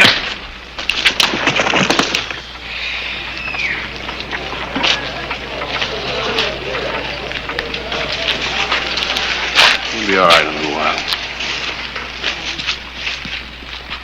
It says the sheriff just come up and pistol whipped poor Jed. Doesn't sound right. I know Clay Hollister. Yeah? How well do you know him? How well? I know that if Jeb was shooting up the town, the sheriff was within his right to disarm him. Read the rest of the story. It says that all Jeb Crowley was doing was shooting off blanks. Oh? Look at the editorial. The Bugle believes the one newspaper town does not get all the facts. The epitaph has been suppressing much news. Now Tombstone will know the whole truth. Well, you got a point there. The epitaph's been doing real good. But if we had two newspapers, I suppose they could keep tabs on one another. I'd like to sell you an ad in the next issue of the Bugle. Well, I'm spending all I can afford now on the epitaph. Well, you're paying $10 for your ad in the epitaph. I'll give you the same space for $7. Yeah? Well, I'll give you a try.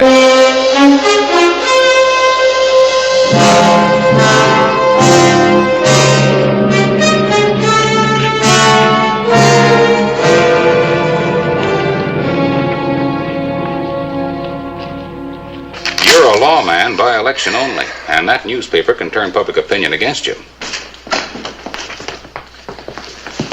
Clay, this is Todd Murphy. Met him up at the OK Corral. He needs some help. What kind of help? Had 20 head of cattle stolen. How'd that happen? I was driving some strays to catch up with the main bunch. 2 men jumped me, knocked me cold. When I woke up, no cattle.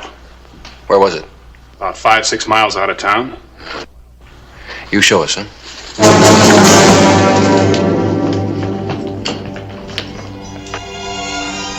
The afternoon of June 14. 8 miles north of town, Clay Hollister spotted the stolen herd.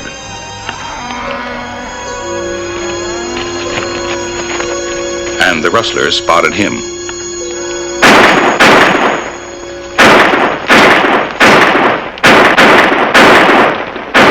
Sheriff, he's hit!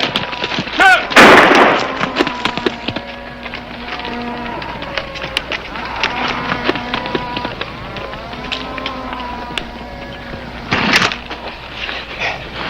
Here, Jimmy.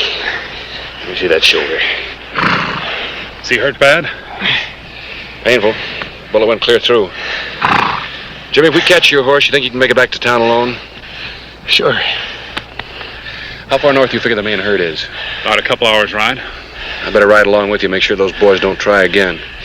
Come on, old buddy. Can't you shoot straight?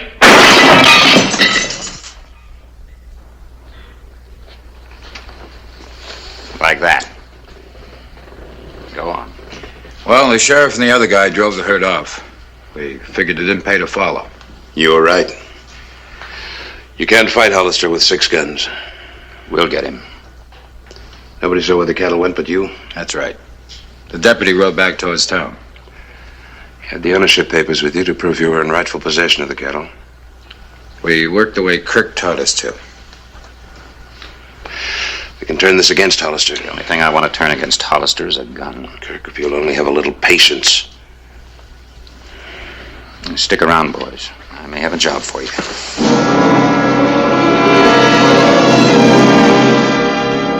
I know Clay Hollister couldn't be up to anything, but just the same, why was he so anxious to get rid of Jim?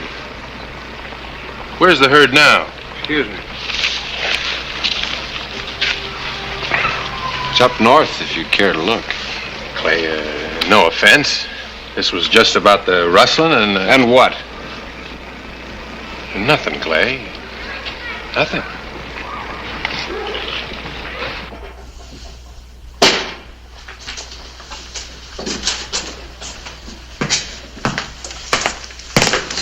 Gentlemen, I read your little story. So did everybody else in town. Our circulation's improving every day. You say these rightful owners were deprived of their cattle? That's what they told us. They showed us papers to prove it. In other words, you're accusing me of rustling. Rightful owners, where do you suppose I can find them? How do we know? Well, you talked to them. It says so right here. They left town. They said they were afraid you were going to kill them. You got all the answers, haven't you? When you lie real good. Watch that gun here. Kirk. Hollister, when are you going to learn? You know, you just can't walk in here and threaten honest citizens. What are the people going to think when they read about it?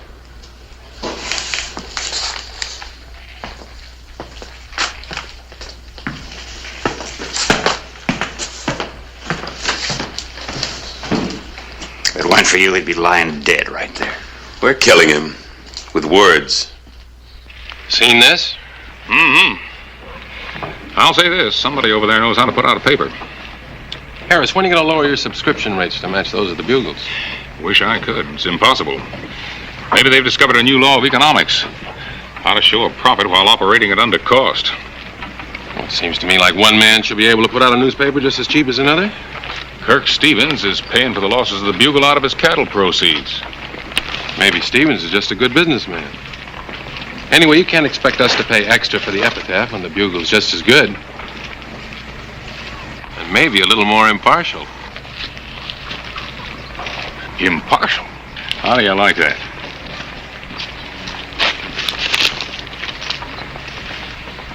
Things are getting rougher, Harris. Yeah. Come in. What do you want to see me about? Got a piece of news for you. Not for publication. Biggest deal I've ever made. 5,000 head are being brought across the border. I made arrangements to buy them for $1 a head. I'll get in touch with McHenry in Chicago. Probably be able to get $10 a head for him. Well, there's only one trouble. McHenry never buys stolen cattle. Our customers never know where the beef comes from. Well, suppose the epitaph started digging into the deal. You got to put them out of circulation. Now. I wish we could. We're beating them, but it's going to take time. We've got no time. Kirk, I hope you're not going to do anything that's going to get us into trouble. Look, we own the Bugle, don't we? Whatever happens to the epitaph, we report in our own way. I'll be down later on to the newspaper to give you the story. All right, Kirk.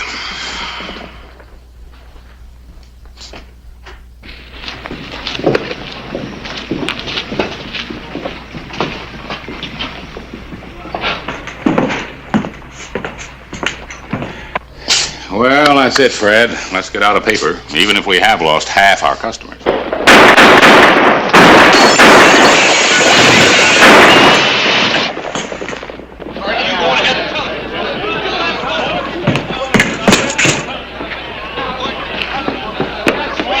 Craig! They hit Fred!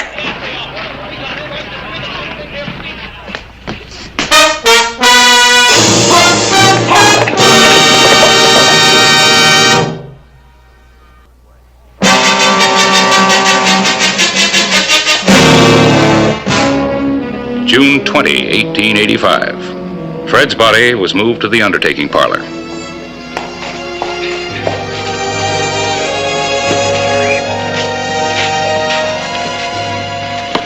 Unable to catch up with the gunman, Clay Hollister returned to find that our presses had been badly damaged. Hear the news? No epitaph today. Sure, I heard about it. I've already written it up.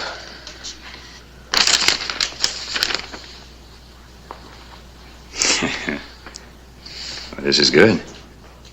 You make it sound like Hollister doesn't want to catch the killers, may even be behind the shooting. It wasn't easy. I'm not sure you should have done it. Put the epitaph out of business, didn't I? By killing an innocent man. I was after Clybourne. Since when do you care about killing? I'm only warning you for your own sake, Kirk.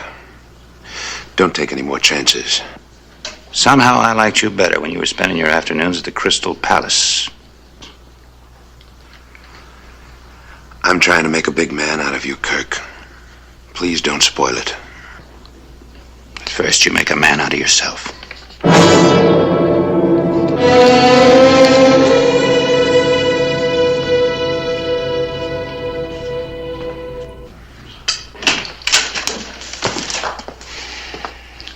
Clay, you've just got to face up to what people are saying. Yeah, I know what people are saying. The thing that amazes me, Harris, is how they can take the truth and twist it in so many different ways. You just got to make an arrest. Well, I gotta have the right man first. Kirk Stevens or Monty Davis. I know they're behind it, but they didn't pull any triggers. Any idea who did? Yeah. I thought I recognized Jeb Crowley. I didn't say anything because I wasn't sure. But the fact that he's been out of town ever since is... Found the herd, Clay. 5,000 head. What herd? Well, I got a wire from the Mexican border saying a big herd had been driven across, and they wanted me to follow up. Where were they headed? Kirk Stevens Stockyards. Are you sure? Yeah, I managed to talk to a couple of the cowpokes. 5,000 head. This could be a break for us.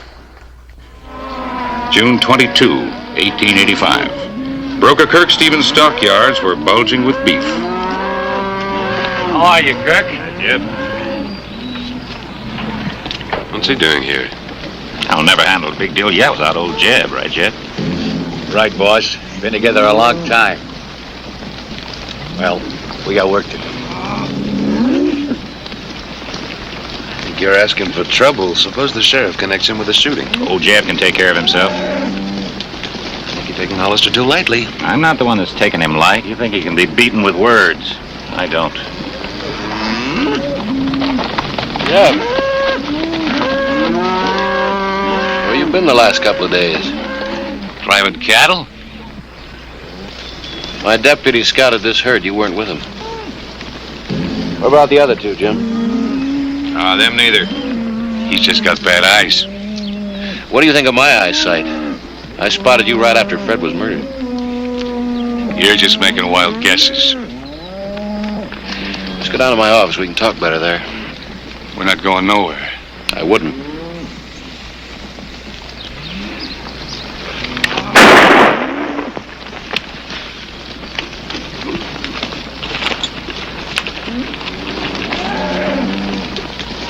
He's still alive. Get a doctor, Monty. If you didn't have that gun pointed at me, I'd kill you right now. I'm gonna leave Jeb in your custody. I'm not worried about you going too far. You two. You! Come on. Jeb better not die.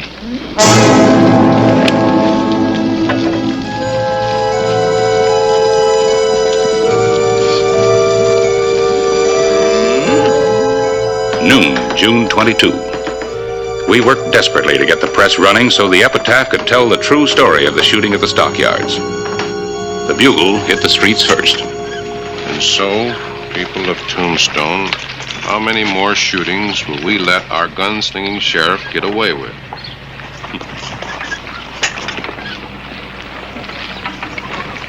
What do you think? I think Hollister's got some questions to answer. We got him this time. The sheriff's finished. So's Jeb.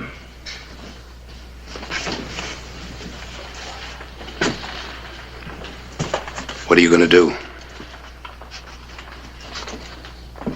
He was one of my boys. The people will take care of Hollister.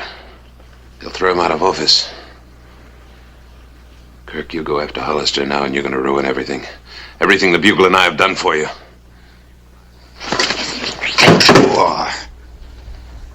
When I found you in Chicago, you were ready for the ash heap. Without me, you're nothing. Don't do anything stupid, Kirk. Use your head. I like my hands better.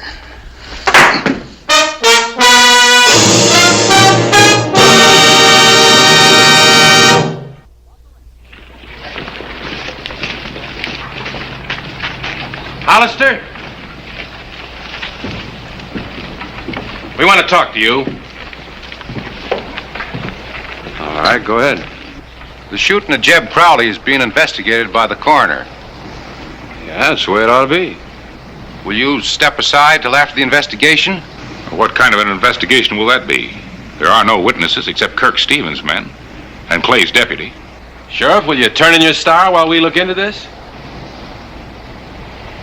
Hollister, I want you. You heard what the man said.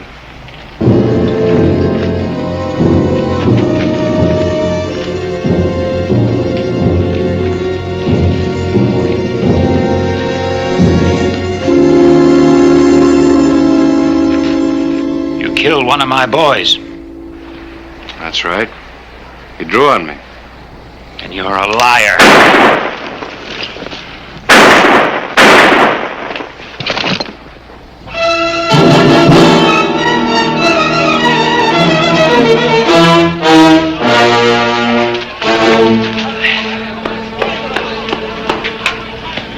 dead. Any doubts who shot first? Kirk did. I wonder how many men he's killed with that trick. Guess we won't need the investigation, Clay.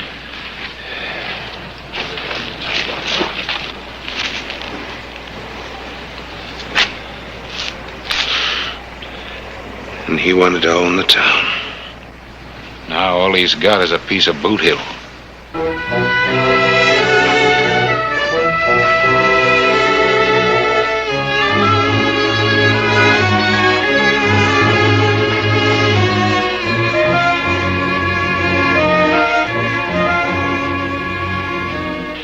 Well, I guess the Bugle won't be out tomorrow.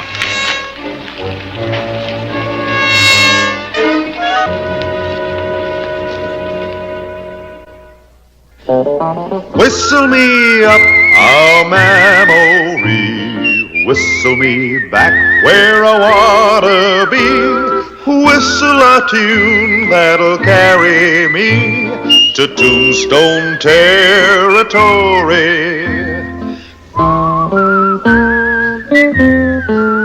If your past has run afoul of the law, it's a handy place to be, 'cause your future's just as good as your draw in Tombstone territory. Whistle me up a memory, whistle me back where I wanna be, whistle a tune that'll carry me to Tombstone territory.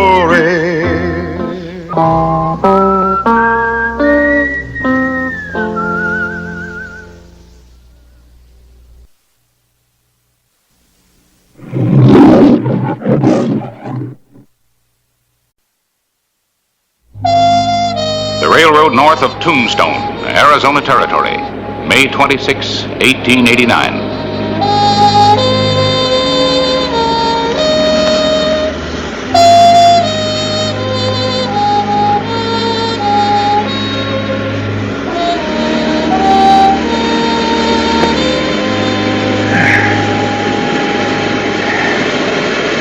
Thought I'd seen everything. It's one thing to rob, but why do they have to kill just to kill? Why do mad dogs bite? And Clay, how is it a little handful of Apaches can keep getting away from the Army all the time? There's just got to be an answer somewhere. There is. Geronimo.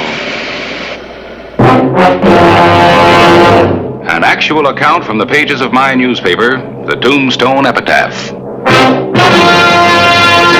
This is the way it happened, in the town too tough to die.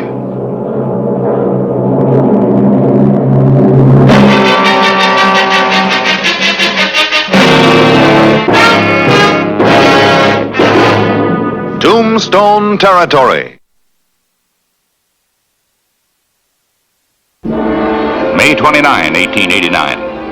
News of Geronimo's return across the border from his lair in the Sierra Madres brought bitter memories and grim determination to the people of the territory.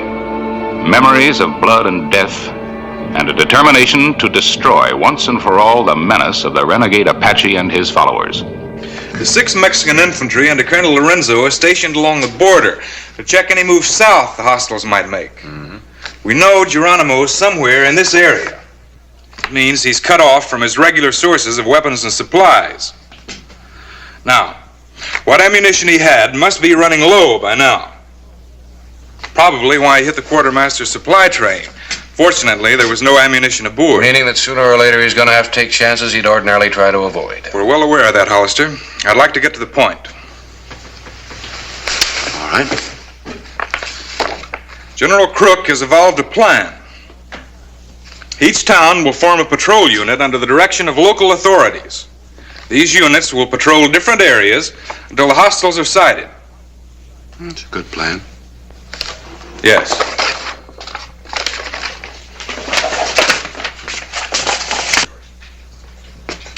In the event the hostiles are sighted, the patrol unit will send riders to the nearest telegraph dispatch station and inform Fort Huachuca immediately. Then maintain visual contact with the enemy until relieved by the punitive troops. Well, Lieutenant, if we see the Indians, you can bet they're going to see us. And by the time your punitive troops get into action, Geronimo will be miles away. Just a pair of braves can hold back a small patrol until he's cleared. A rear guard action? That's right. You give this ignorant savage a great deal of credit. Well, maybe you don't give him enough.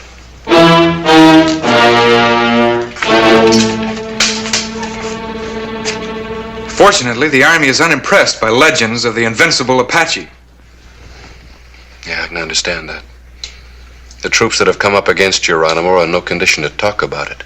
You'll have good reason to thank the Army when we stretch this butcher at the end of a rope. Look, Lieutenant, I know an awful lot of men that have fought Indians all their lives. They don't underestimate Apaches.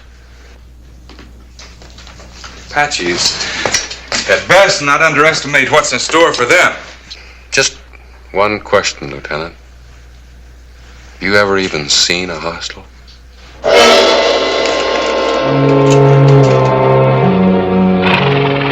June 2, 1889. Sheriff Hollister and his men had relentlessly scoured the mountains for the wily murderer Geronimo.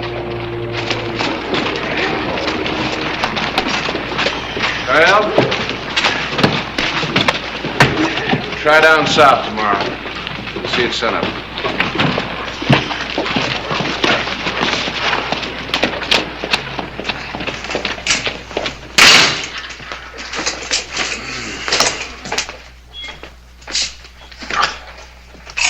Oh, man. It's always good to get those boots off. You know, it's a funny thing.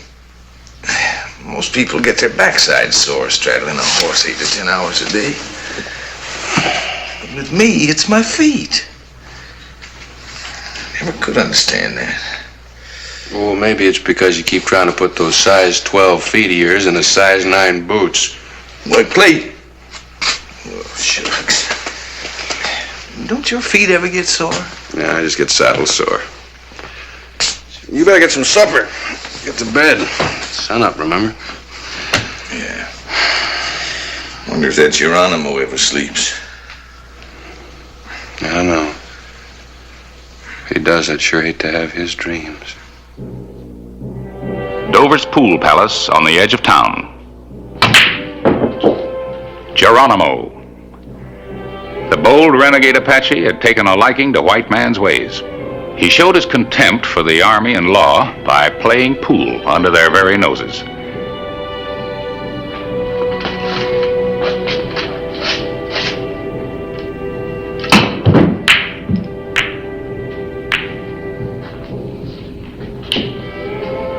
Geronimo held the proprietor captive while awaiting a supply of ammunition from a merchant named Kiley, long suspected of illegal traffic with the Indians.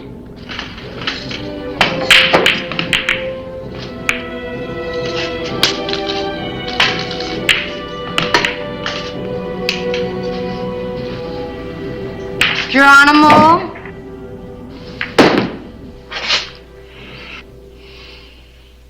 You make me miss. This comb. The only way it would look good on me is with one of those lace shawls. I can't wear it this way. You have the comb. Is not that enough? Our friend might bring some shawls with him tonight. He was told to bring ammunition. You want me to look pretty, don't you? There will be shawls. Now, woman, let me play this game in peace.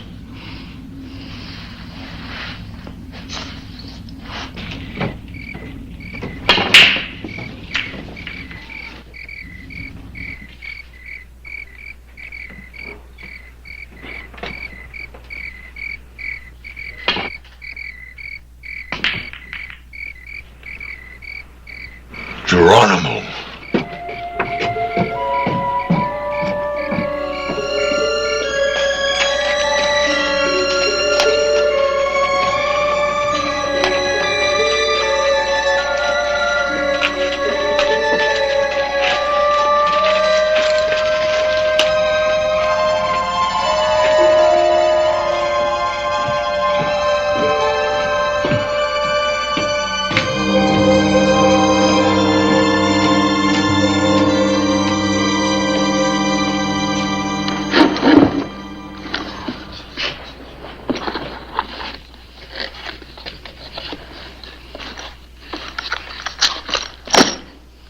else did you bring? 1,550 rounds of 45-70s and 2,000 rounds of 44-40s. That's better than I thought I could do. It's hard to get prime quality ammunition in such quantities. But I know you want the best for your warriors, and that's what I brought. Anything less would not be wise. I think you understand that. I'd never sell you anything but the best. Never. The agreed amount. Thank you, Geronimo. A man likes to know his friends appreciate him. The shawls? Let us consider these womanly things a token of your friendship, friend. I consider it an honor, Geronimo. Take these.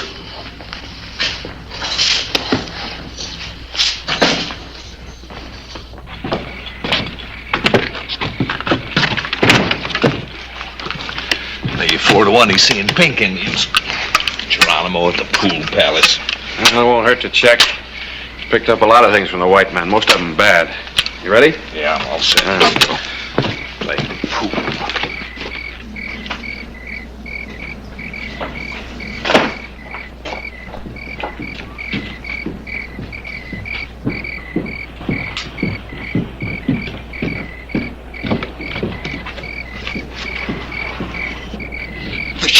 The sheriff. Tell Geronimo the sheriff's coming.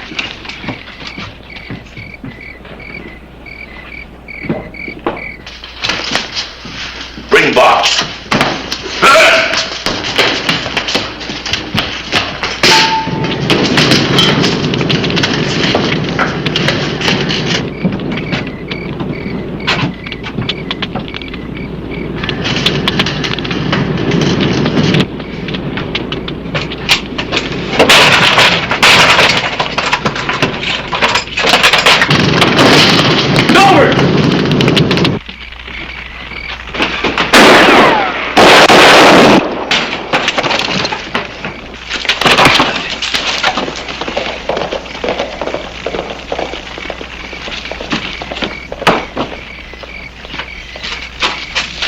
Come on out of there with your hands up.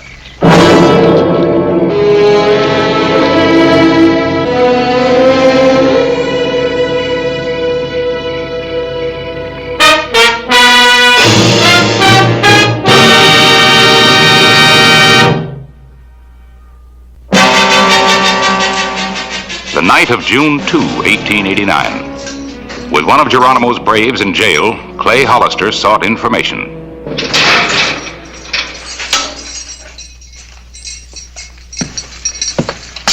Sit down.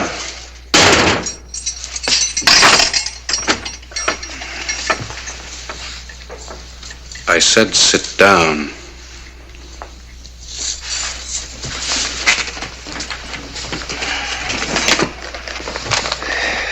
How long have you known Geronimo? Answer me. You don't have no right to arrest me. It's not against the law to know Geronimo. It is against the law to provide hostiles with weapons.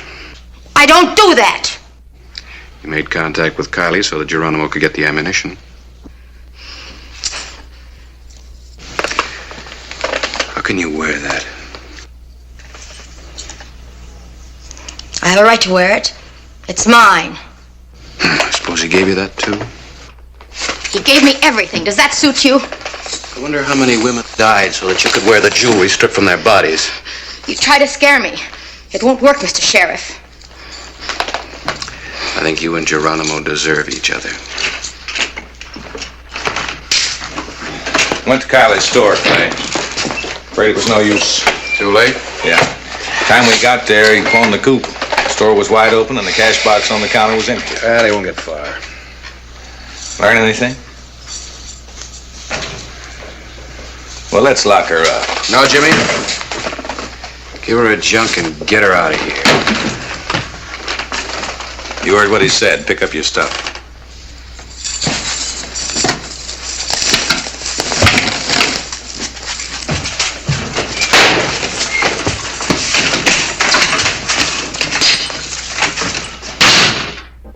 Geronimo's camp in the mountains outside Tombstone. The Apache killer and the merchant Kiley made an incongruous pair. I stayed as long as I dared, Geronimo, but when I heard they'd found that ammunition case, I had to work fast. I only managed to save a few dollars. I don't know what's going to happen to me now. My braves.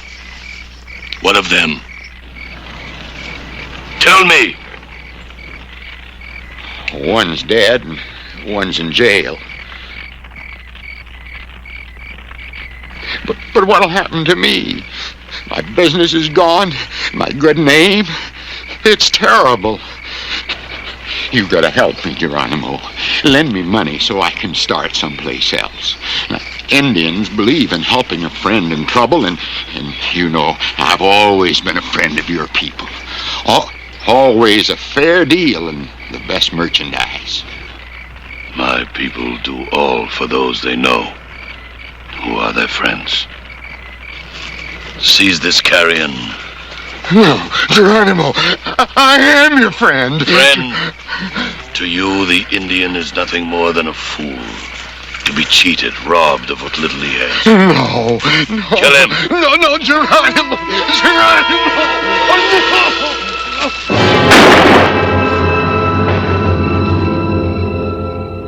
You've got one chance to keep your neck out of a noose. Tell us where Geronimo's camp is. The rope would be a gentle gift of sleep compared to the death I would have as a betrayer of Geronimo. He's got a real good argument there, Clay. Where is he? Where's Geronimo? He is everywhere. He is nowhere.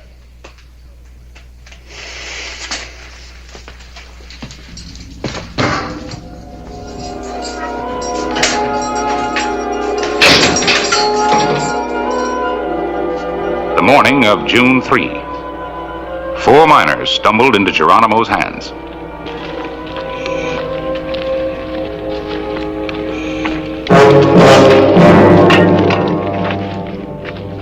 Drop these things.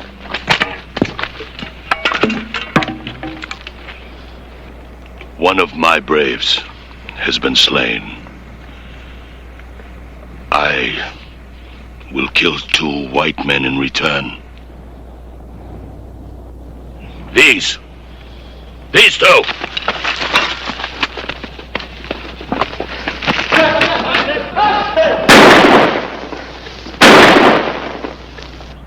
Another of my warriors is held captive.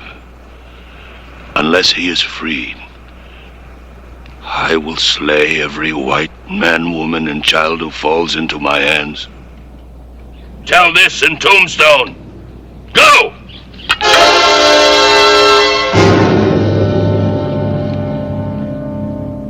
The afternoon of June 3.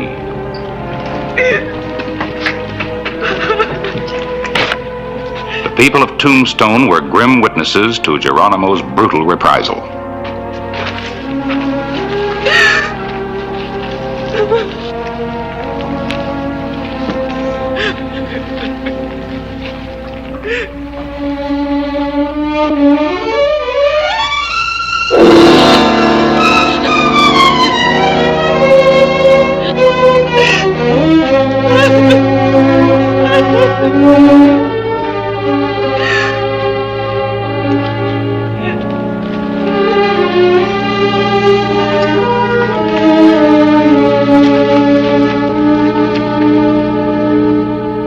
June 4, 1889. Lieutenant Forsyth and his patrols had made no contact with Geronimo.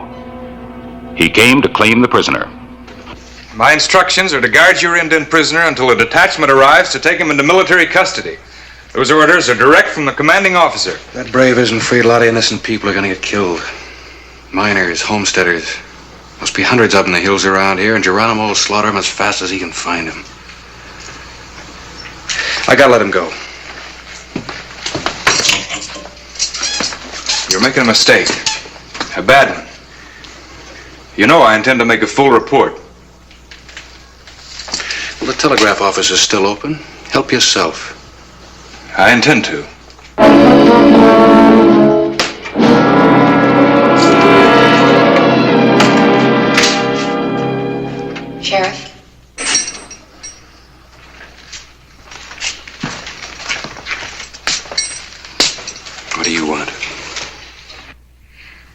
come to show you where Geronimo is. Where is he? About a 20-minute ride from here. He's been raiding by night. Now he sleeps. How many men has he got with him? Usually 3 or 4. He depends on secrecy to protect his hiding place. Secrecy and fear. All right, now listen to me. You'll find an army officer down at the telegraph office. Tell him exactly what you've told me. I'll meet you there with my deputy and we'll ride out together. Now go on. Woman, you will die.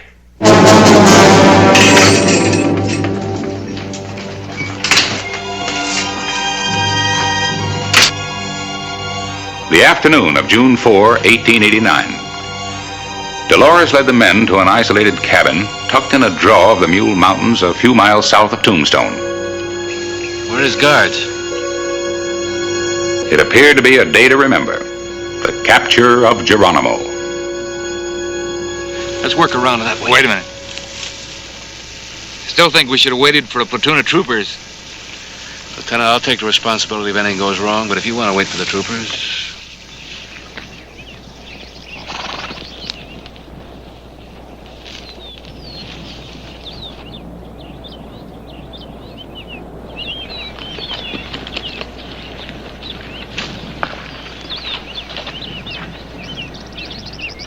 We gotta get him before he knows what hit him. Otherwise, we'll get it from both sides. Simple enough. We'll pick him off from the window, and we'll get the rest from inside when they come up to see what's happened. A perfect cul-de-sac. Look, Lieutenant, the job is to get him in. The federal court will take care of him after that. All right, there's only one door, so here's what we'll do. Jimmy? I'm not one of your deputies. Jimmy? Yeah. You and I'll take the front. Right. If Lieutenant Forsyth will be good enough to keep an eye on that window.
Geronimo?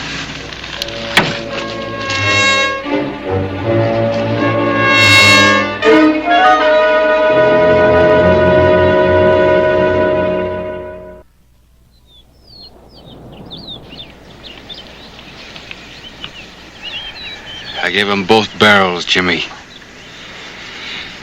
No man can live with a load of lead like that in him. It's not the first time he's walked away with a hole in him that would kill a horse. Well, maybe next time, Clay. Maybe. Thing is, how come a killer like him leads a charmed life?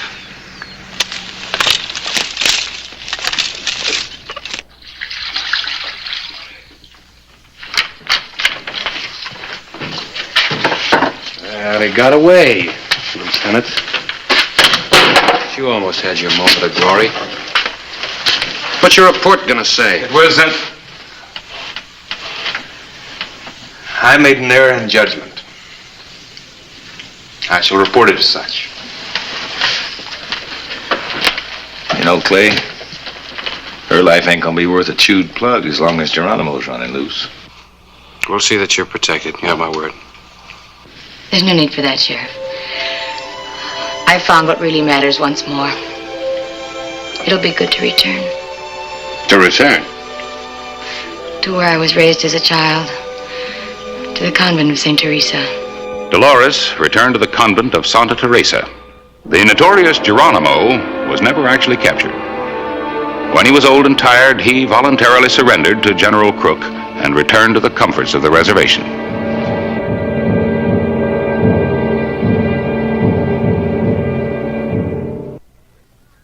Whistle me up a memory, whistle me back where I wanna be, whistle a tune that'll carry me to Tombstone territory.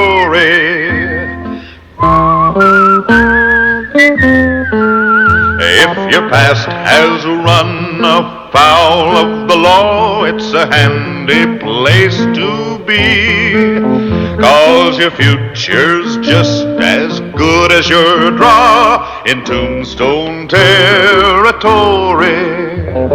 Whistle me up a memory, whistle me back where I wanna be, whistle a tune that'll carry me to Tombstone territory.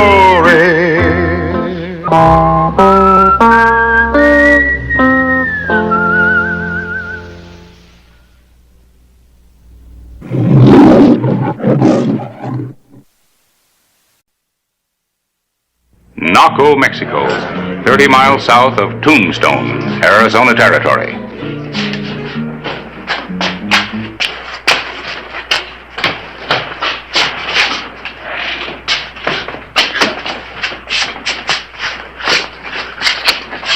Where are the other faceless ones? Where is Santiago? Where is he hidden?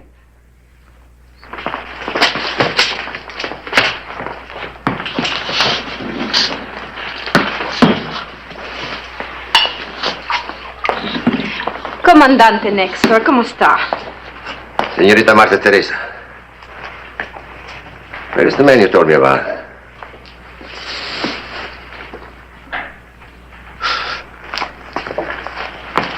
You call this the man?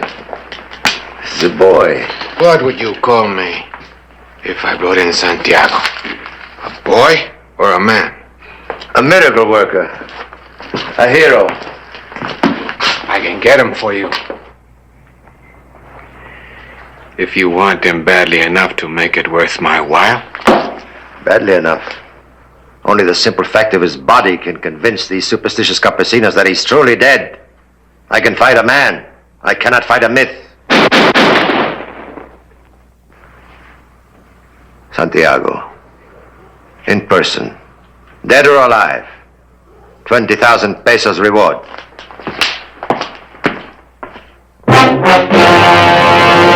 An actual account from the pages of my newspaper, the Tombstone Epitaph. This is the way it happened, in the town too tough to die.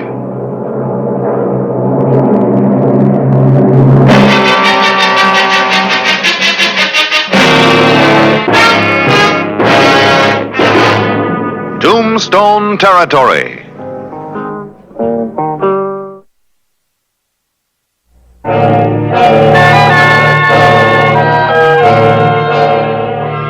The night of October 13, 1886.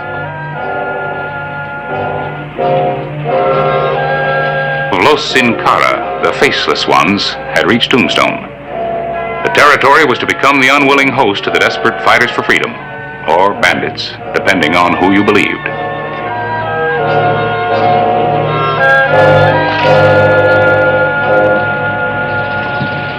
Wonder who they are. I don't know yet.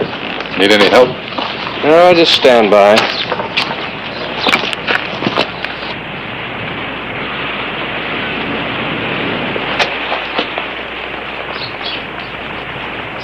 Senor Clay Hollister? See?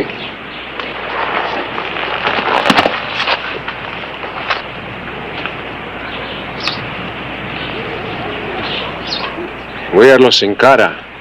Santiago, our leader, said you would know us by his ring. They sure look done in. Bet they haven't had any food or water for a couple of days. Santiago. The leader of the Faceless Ones. You know him, Clay? Yeah, we were schoolmates.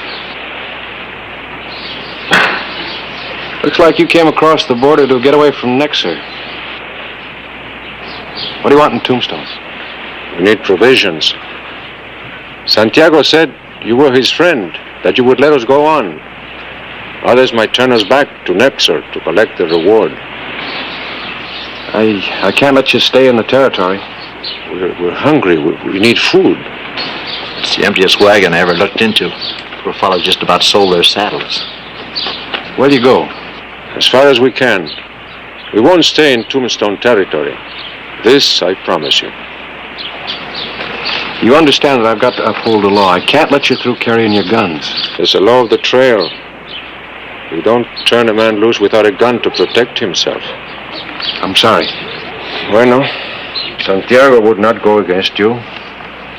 Los rifles, muchachos.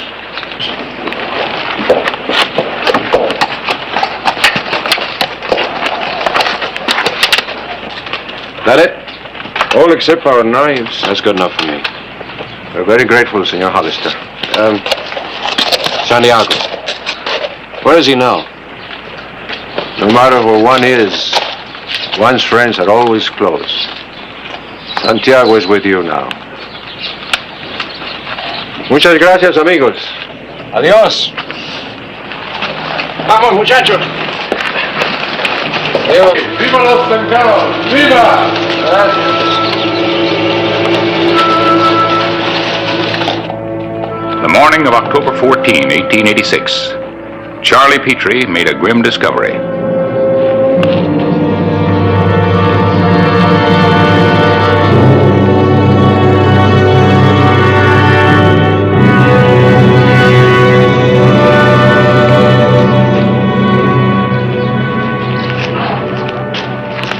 Yeah, it's blood. I guess that wagon wasn't so empty after all. False bottom? Had to be. Guess Santiago was closer than I thought. They must have been carrying him in the wagon. Yeah. Badly wounded, too. Harris, this could be real trouble. If Santiago's as badly off as all that blood seems to indicate, they can't take him far. They'll have to hide him around here, in the territory. Yeah, and if Nexer finds out, he'll raid in after him for sure. I better get to Santiago first. In the afternoon, the trail split, and the marks showed the Mexicans had divided their party. The three horsemen had cut off towards Mexico, undoubtedly in a try to slip across the border. But the wagon tracks continued.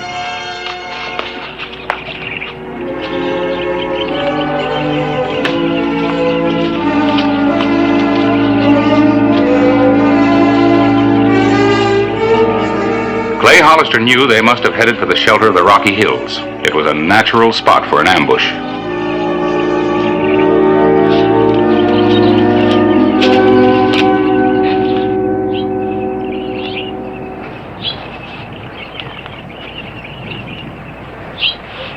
Aguilar? Move, senor. Do not make me kill you. Follow a trail like a bloodhound. You're on the run with Santiago. He has stopped running. And so have I. Now that I know we must stop, I have decided to bring you to him. You trust me? Implicitly. Now the gun belt. Clay Hollister had found his friend and former academy classmate, the guerrilla hero who, armed only with the dream of democracy and freedom, had fought the military despot, Comandante Nexer. Santiago. Would that we could march again at our academy, amigo. Tell me, did I wear my uniform well? Your uniform's what you believe. Thank you for what you have done. I didn't do anything. This, in itself, is an act of friendship. Let me get you a doctor, Santiago. No. No use. Well, is there anything I can do? There is.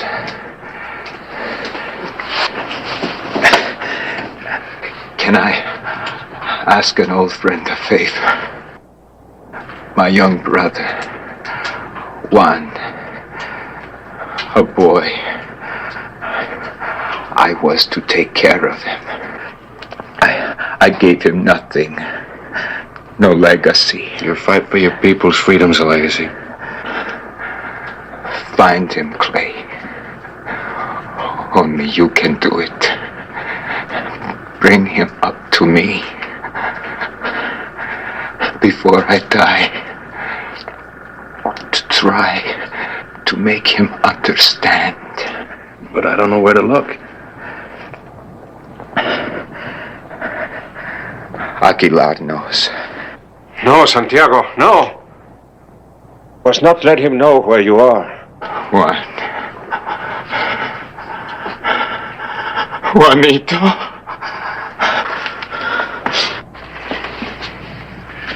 Where is he? Listen to me, senor. The boy's dirt. He's a weakling. He's dangerous. Take the guns back.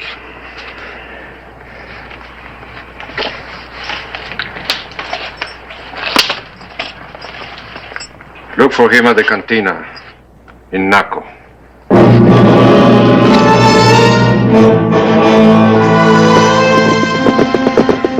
It was a desperate race against time for a friend. And the prize was a few words to be exchanged between brothers before death claimed the stakes.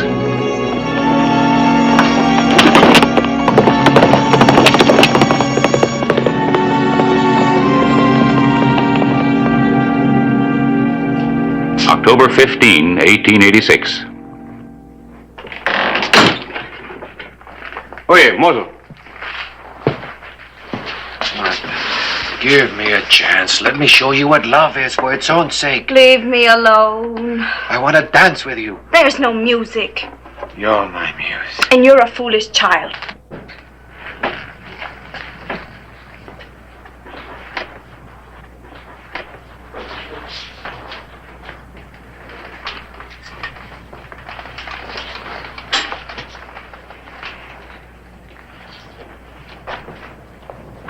You are Senor Clay Hollister? Sí. You asked to see me? Drink? No, no drink. Just talk. Drink 5 centavos. Just talk 20.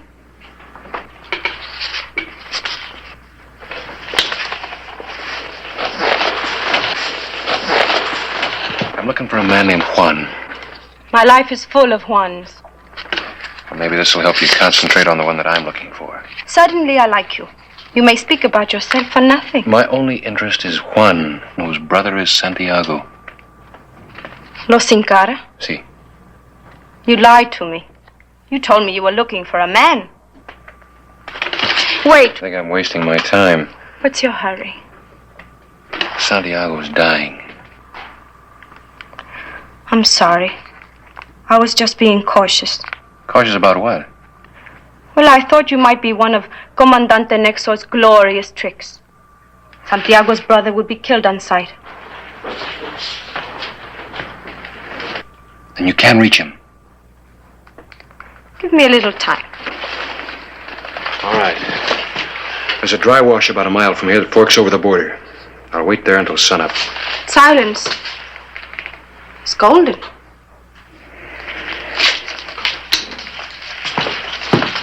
$20,000. I am an army all by myself, and you offer me that? How many men do you want? 40?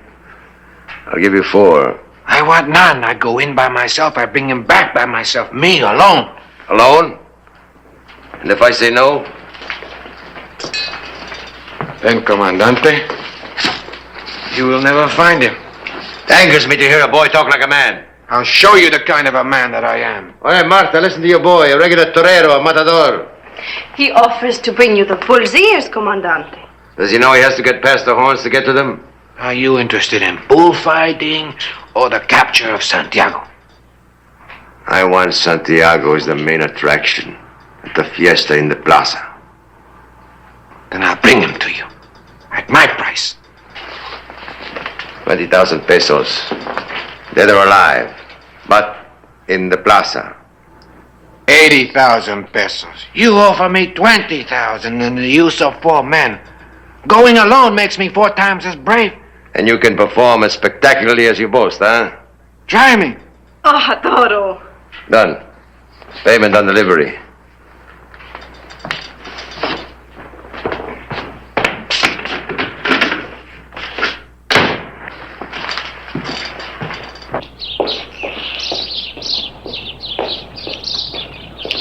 Hey, Matador!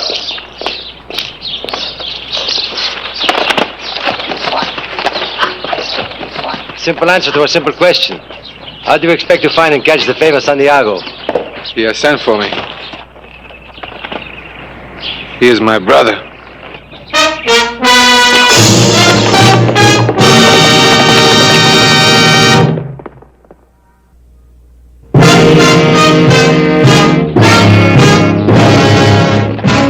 October 16, 1886.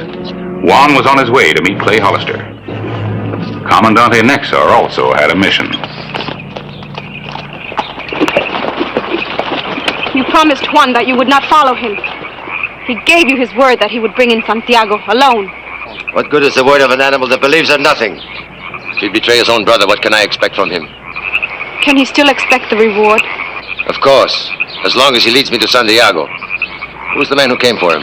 A man? Exert yourself, senorita. Struggle to remember his name. I will try. Do so.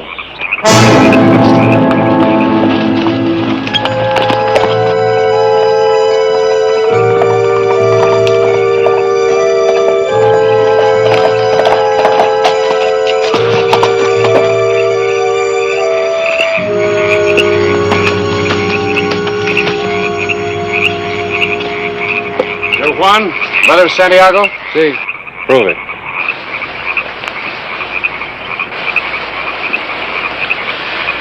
Those were the days. We had a ranch, many cattle. But these revolutionary ideas of Santiago, they took everything away. We better hurry. We had everything. We were genuine caballeros, aristocrats. Everybody has to make a choice, Juan. But what kind of a choice is that? To end up dying like a wounded beast in a strange land. Aguilar doesn't trust you. I can see why.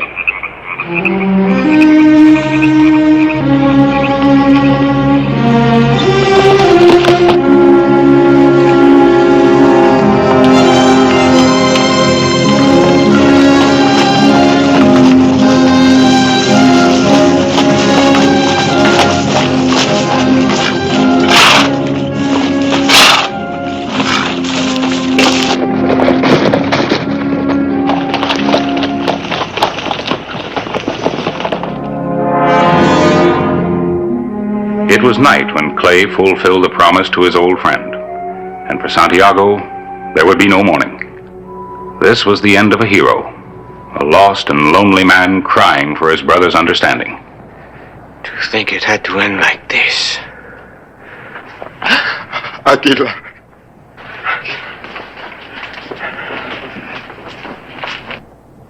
Do not leave me, Santiago.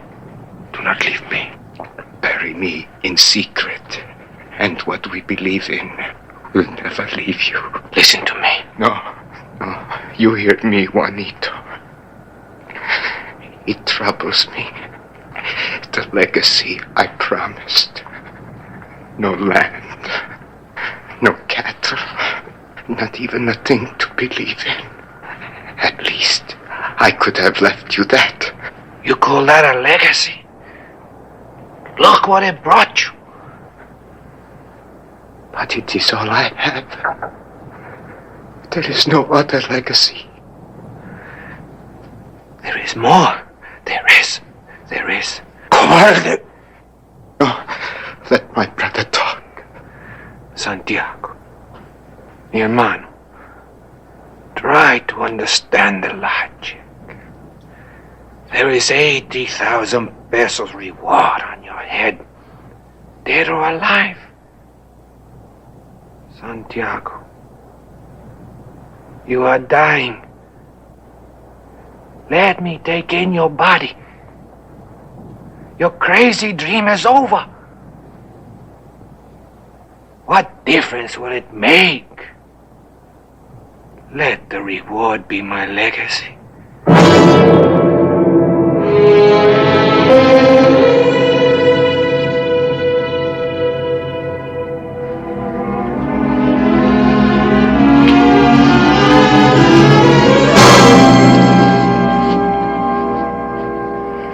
Santiago.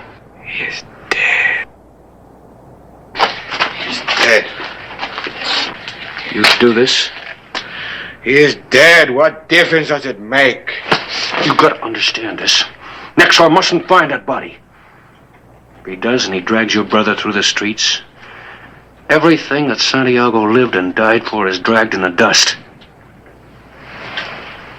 But if he doesn't find that body, he can never prove that Santiago's dead. I asked him. I begged him for the legacy. You think getting permission changes what you did? Juan, we're here. You are right, but you are too late. You did betray him. We know you're in there. Come out.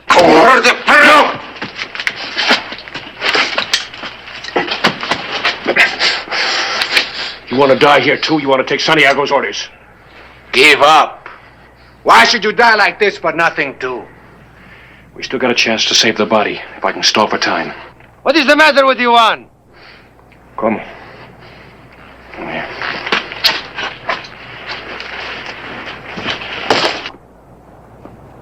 Come out! Listen, get the blanket roll off the other horse. Go out the back way. Hurry. Wait. Don't let Juan see you. Come out. All we want is Santiago. Oh, you want your blood money. Your 80,000 pesos. Si, senor. Si. Let's see you work for it. Easy, senor. Easy, senor. Please. Don't shoot! Don't shoot! You see, Comandante, I got Santiago for you. Dead, I suppose. You agree, dead or alive, what difference does it make? That's right. What difference does it make? You're nothing but a traitor. Santiago was my enemy, but at least I respected him. I am a patriot, Comandante. A patriot believes in something. You believe in nothing but yourself. And this.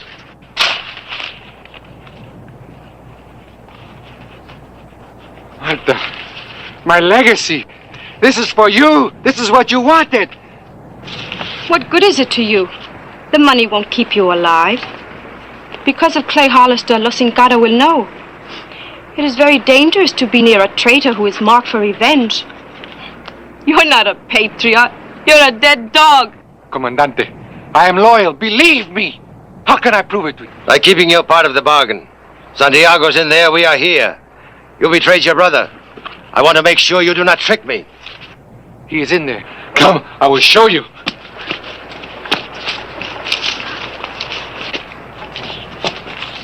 Comandante Nexor. At your services, Sheriff Hollister. What do you want? I have business with this man. He's a countryman of mine. It is no affair of yours. It is my affair if you're raiding across the border into Tombstone territory. I'm going to take what's inside. It is valueless to you. It is priceless to me.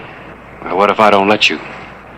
Then I'm afraid I'm going to have to run the risk of your body being found in this wilderness before I get back across the border. Some choice. Give me your guns. All right. You have my word. Inside.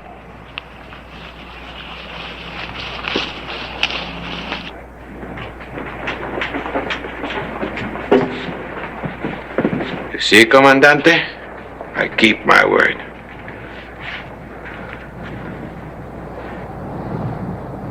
You tricked me. No. Traitor, you tricked me. No! A mistake! They tricked me too!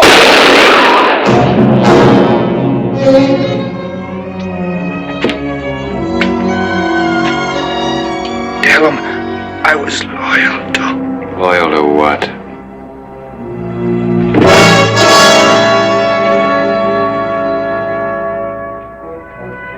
Clay Hollister had succeeded in his mission. Where Aguilar buried Santiago, nobody knows. But there's a legend you can hear in the hills that Santiago still lives, that the man who brought to his faceless ones dreams of democracy and freedom gathers forces as he roams, getting ready to attack again.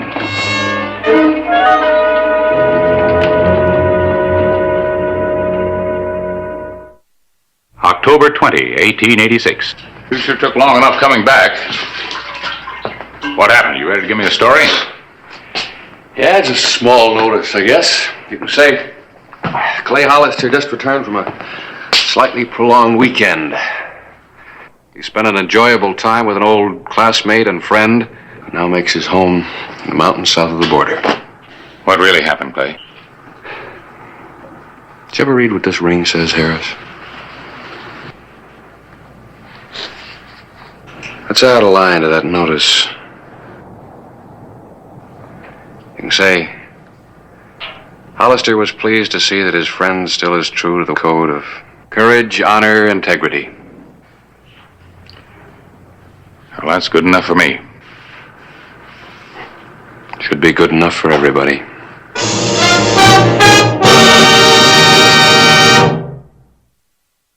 Whistle me up a memory, whistle me back where I wanna be, whistle a tune that'll carry me to Tombstone territory.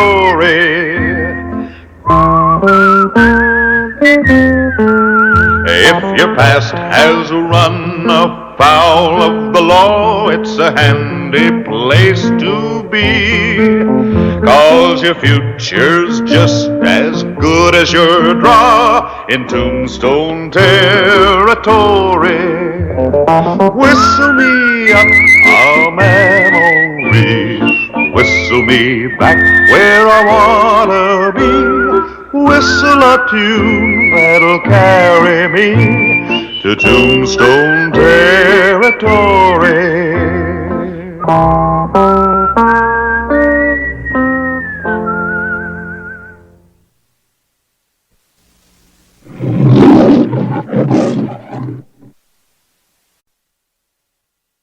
Tombstone, Arizona Territory, the night of July 16, 1885. Now I'm going to show you how I used to keep order in Deadwood. You wouldn't shoot an unarmed man, would you? No. But I'm still going to stop you.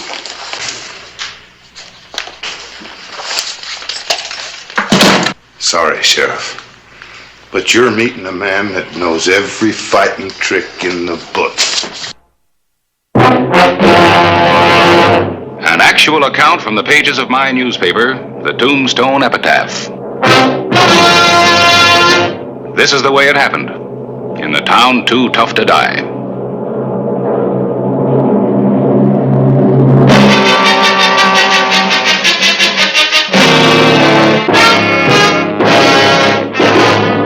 Tombstone Territory.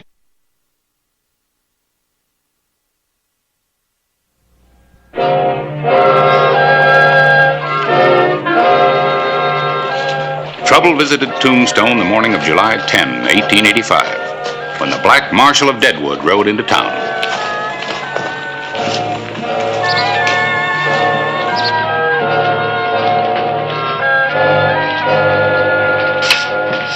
Harris?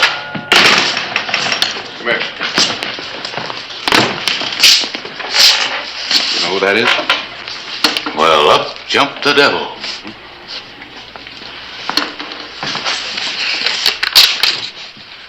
Looks like his arrival is going to make the front page. It sure will. Whose arrival? What's more important is what's he doing here, and who's he after? Who do you suppose he is after, Clay? Well, looks like he's after you. He's headed this way. Gosh, Mr. Clyburn, who is he? Black Marshal of Deadwood. Arrives in Tombstone. Daggett, Reputedly one of the toughest and most brutal marshals in the Western Territory. That might be libel, mightn't it? Not if it's the truth. A man ought to be careful what he prints. A man ought to be careful what he does. You've made my paper before, Daggett. The Postel brothers. They was robbing a bank. Well, they must have been mighty hard to capture. You shot all three of them. Who are you hunting? No badge. No hunting. And no news. There's been no news ever since you left Deadwood almost a year ago. I've been moving around. Looking for something. All right. I'm gonna live here. Settle down. That is, if you got no objections. I got no objections if you settle down. You printing your paper about me coming here. You're just asking for trouble. Sure, I handled a lot of wild ones in my time. I treat them rough. I hate them all. But if you advertise about me being here, some of the survivors are liable to come here to try and get me. In which case, I'd just mess up your whole town, sweeping up the streets with You don't much sound like a man about to settle down. Just because I'm going to settle down don't mean I'm a setting duck. What does it mean, Daggett? Sheriff, you're looking at a rancher. I just bought me a little spread. Cattle? Cattle comes later. Well, what about right now? Chickens. You mean a black marshal at Deadwood who's here to raise eggs? Yeah. And that means there ain't no news. I'm sorry, Daggett, but that is news. That is a story. Don't print it.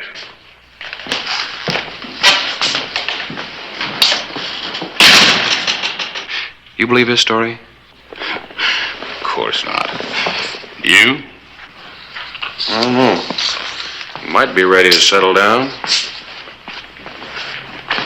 And then again, you might not.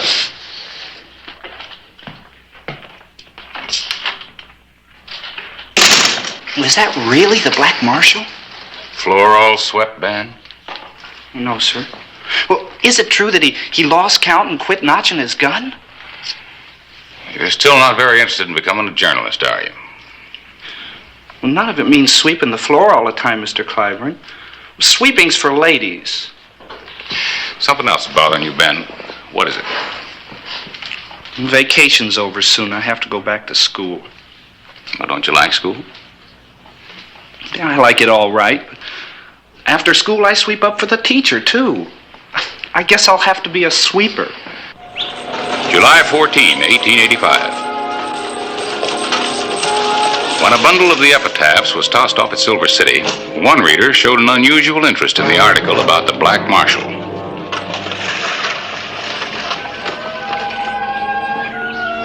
The afternoon of July 14.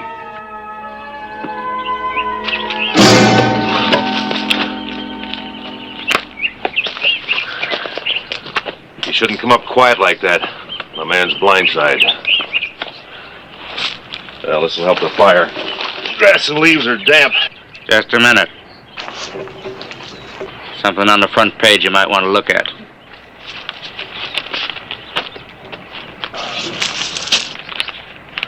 So he's in Tombstone.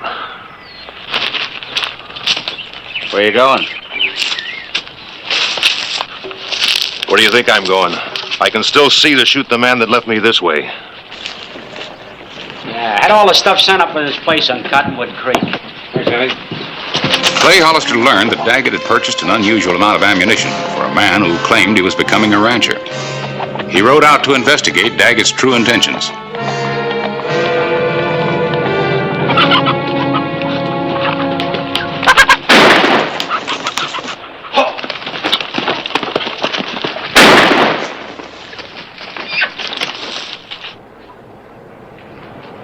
Hold your arm looser, not so tight.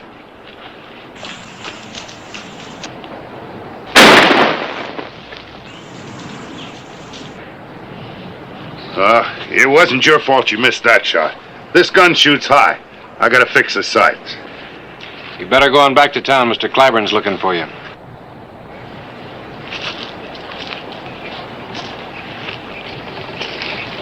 There ain't no law in teaching a kid how to handle a gun, is there? There might be, unless you got a good reason. Well, I got a reason. The hawks is bothering my chickens. I'm gonna pay that boy a bounty. 5 cents for every hawk and 2 cents for every rat. First, I gotta teach him how to shoot a gun. You don't believe that, do you? You're a rough man, Daggett. Kind of hard to believe that the black marshal is turned into a rancher. Ah, shoot! Shoot! Get out! Well, maybe you are a rancher, but it doesn't seem like you like it. Of course I don't like it. It's too quiet out here. Quiet? Sure. For 30 years I had a whole flock of people to protect. I did my job. And now you're protecting a flock of chicken. No, I guess in a way I'm still chasing rats. Only now it's the 4-legged kind. Remember that. The 2-legged kind are my job.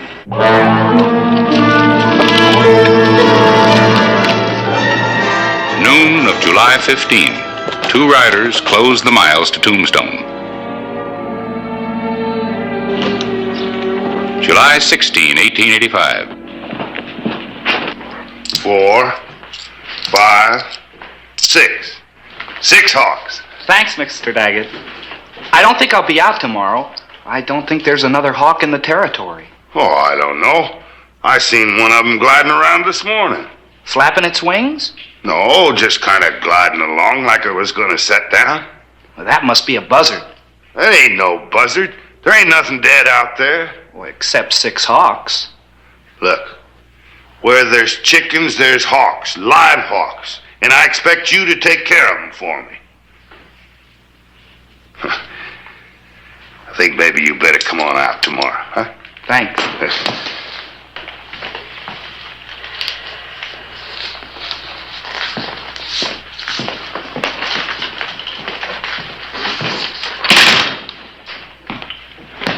Hello, Harris. Well, Clay, look at this. Order from Daggett for an ad to be run weekly till further notice. What's it about? Eggs for sale?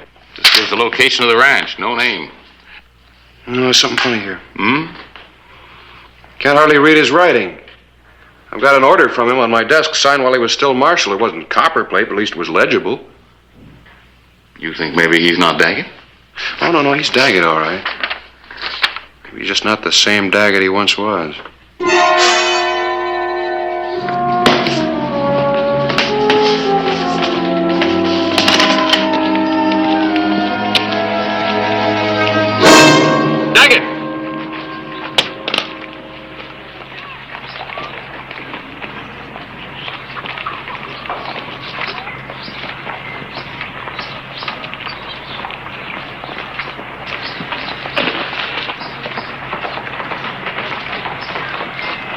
Where did they get you? In the wrist. It didn't heal? Broke all the cords. That's why you have Jackie to shoot the hawks. Well, I'm too old to learn with my left hand. Why do you keep carrying the gun? Well, they find out I'm crippled, I'm dead. I guess you're right. You made a lot of enemies. I was born with enemies. Never done nothing about it. Never could and won't now. Why didn't you settle down in some eastern city? Someplace you'd be safe. Oh, that's kind of hard to answer. Well, go ahead and try.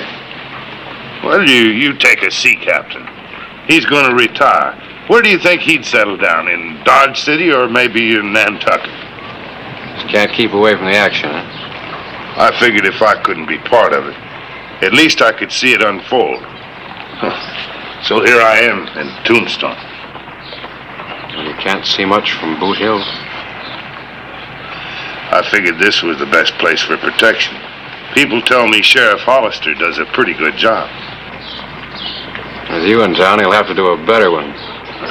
Well, I better get going.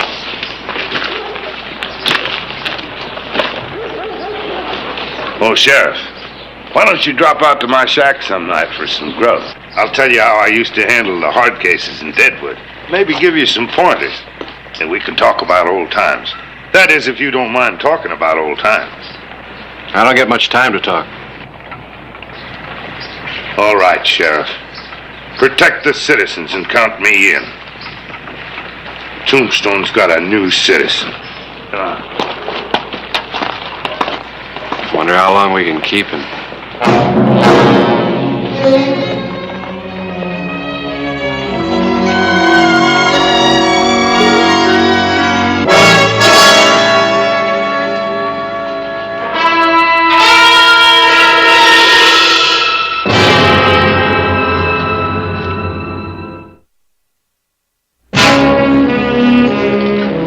July 16, 1885. We're looking for a man named Daggett. Mr. Daggett, the old marshal? Where is he? I don't know. Comes in here every Friday night for one drink. Just one. Every Friday evening. Alone? Yeah, always alone. He don't seem to have any friends. He's been pretty busy making enemies. Harris, you got anything on Tom Grady and the Kenley kid? Grady and Kenley? Yeah, they just rode in. I got a hunch they're not sightseeing. Looking at Deadwood. Deadwood? You think they might be down from there? I think they spent some time there. Well, your hunch is right. Grady and Kenley, arrested 2 years ago in Deadwood. I guess we know why they're in town.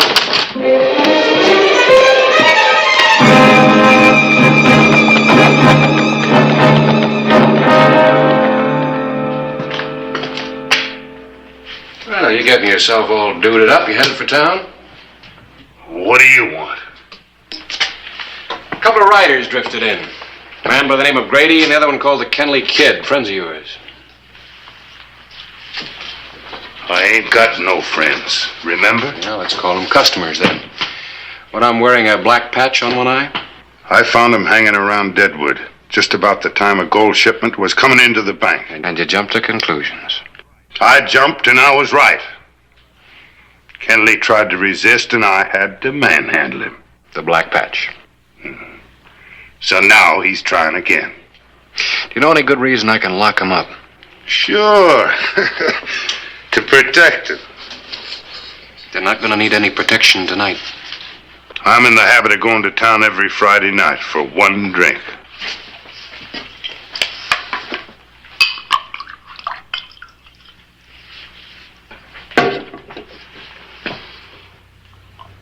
Now you've had your Friday drink, stay here.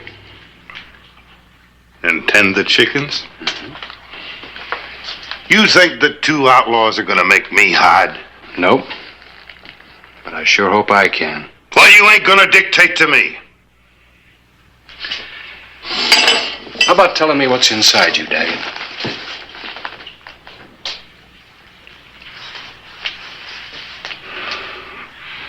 Oh, a whole lot of hate, I guess. Been in here for 30 years. You see, Sheriff, I never was much of a ladies' man. You can tell that by this ugly face of mine.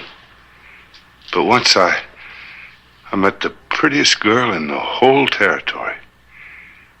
And she didn't want no ladies' man. She wanted a big, ugly, uneducated guy like me. An outlaw killed her the day before we was to get married. That's hate. Well, sure, go ahead and hate him all you want. But even if that wrist had healed, you still couldn't do anything about it. This is my territory, remember? If you're going to live here, you better live peaceably. Time for you to relax. And don't go out tonight.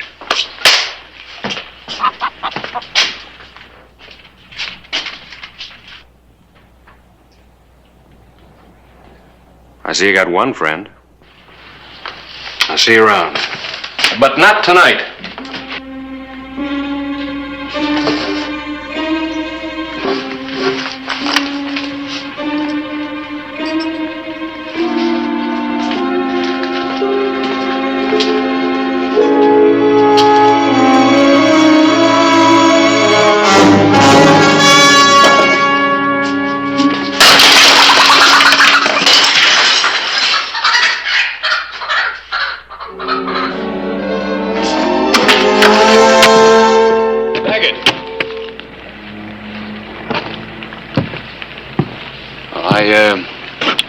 thought you'd already had your Friday drink.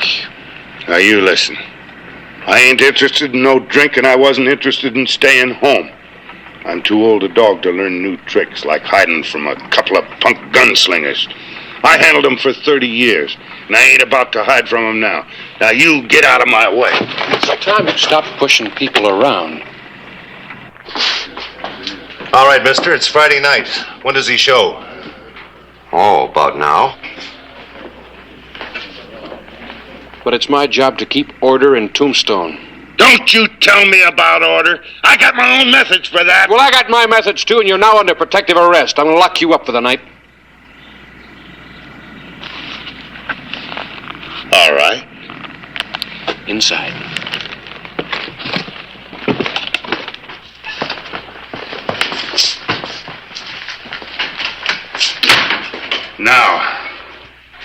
Now I'm going to show you how I used to keep order in Deadwood.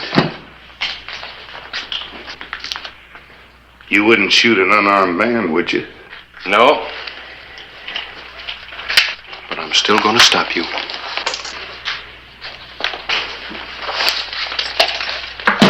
Sorry, Sheriff. But you're meeting a man that knows every fighting trick in the book.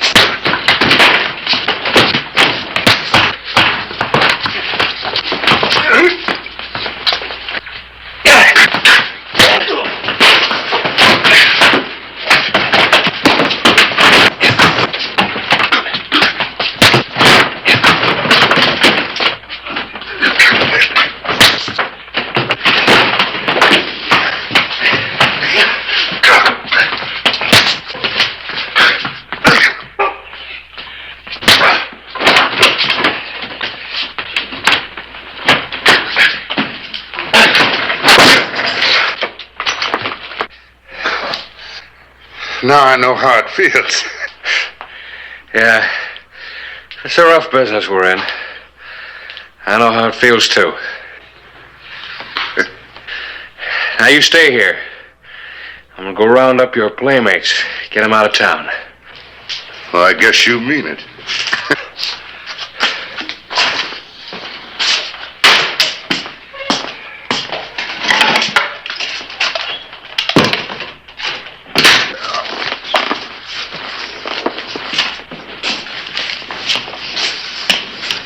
I see by your paper there's a man named Daggett settled here in Tombstone.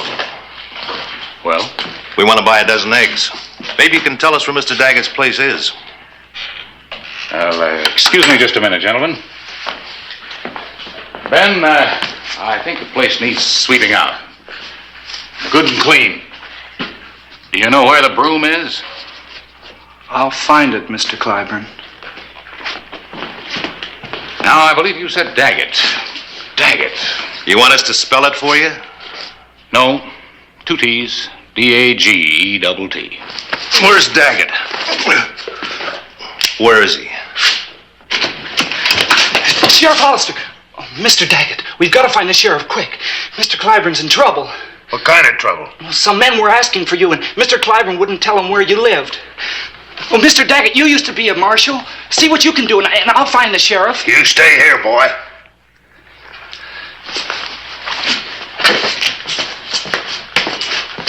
Where'd they go? I don't know, Sheriff. They just went out. When Daggett didn't show, they tried to pump me, but it looked like trouble. Once more, speak up, editor.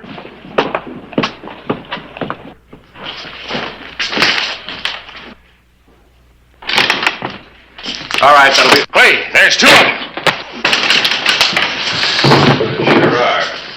Wow. Mr. Sheriff, where's Daggett? You come looking for me. Well, here I am. Now you got a tiger by the tail, and you can't let go. You might have pulled a bluff, Daggett, except for one thing. I know about that wrist of yours. Now, I aim to shoot you in little pieces. One at a time. You might say, an eye for an eye. Yeah. Oh, mister, have I been waiting?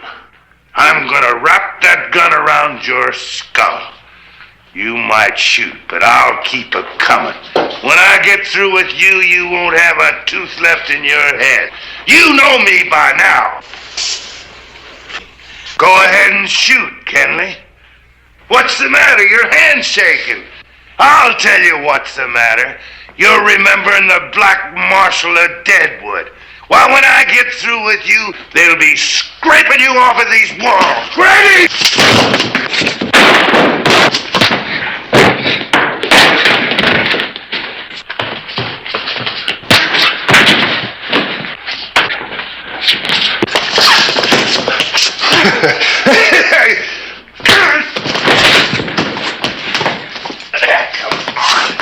Come on. I think he's out. Him too. Hey, you know, Sheriff, with a little excitement like this every Friday, I wouldn't mind staying out on the ranch. Come on, Marshal, let's lock him up. Yeah, sure. The sheriff of Tombstone and the Black Marshal of Deadwood had proved to be an efficient team of lawmen. I sent for the doc. Here, keep it. No more bluffing? No more bluffing, no more interfering. Guess I've really retired. You know, Sheriff, Tombstone's your territory. You sure you wouldn't like to be one of my deputies? Well, who'd mind the chicken? Well, see you tomorrow, huh, boy? Sure. Well, I thought you were going to sweep out for me tomorrow. Oh, I'll find time to clean up too, Mr. Clyburn. And what about school? Well, that'll be a little tough to fit in. Oh, but you'll do it, boy. You'll do it. Yes, sir.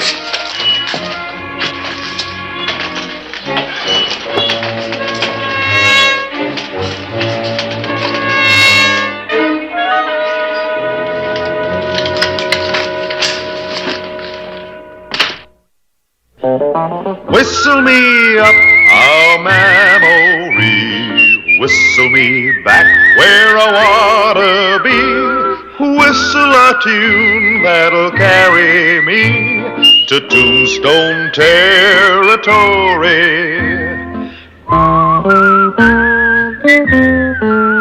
If your past has run afoul of the law, it's a handy place to be, 'cause your future's just as good as your draw in Tombstone territory.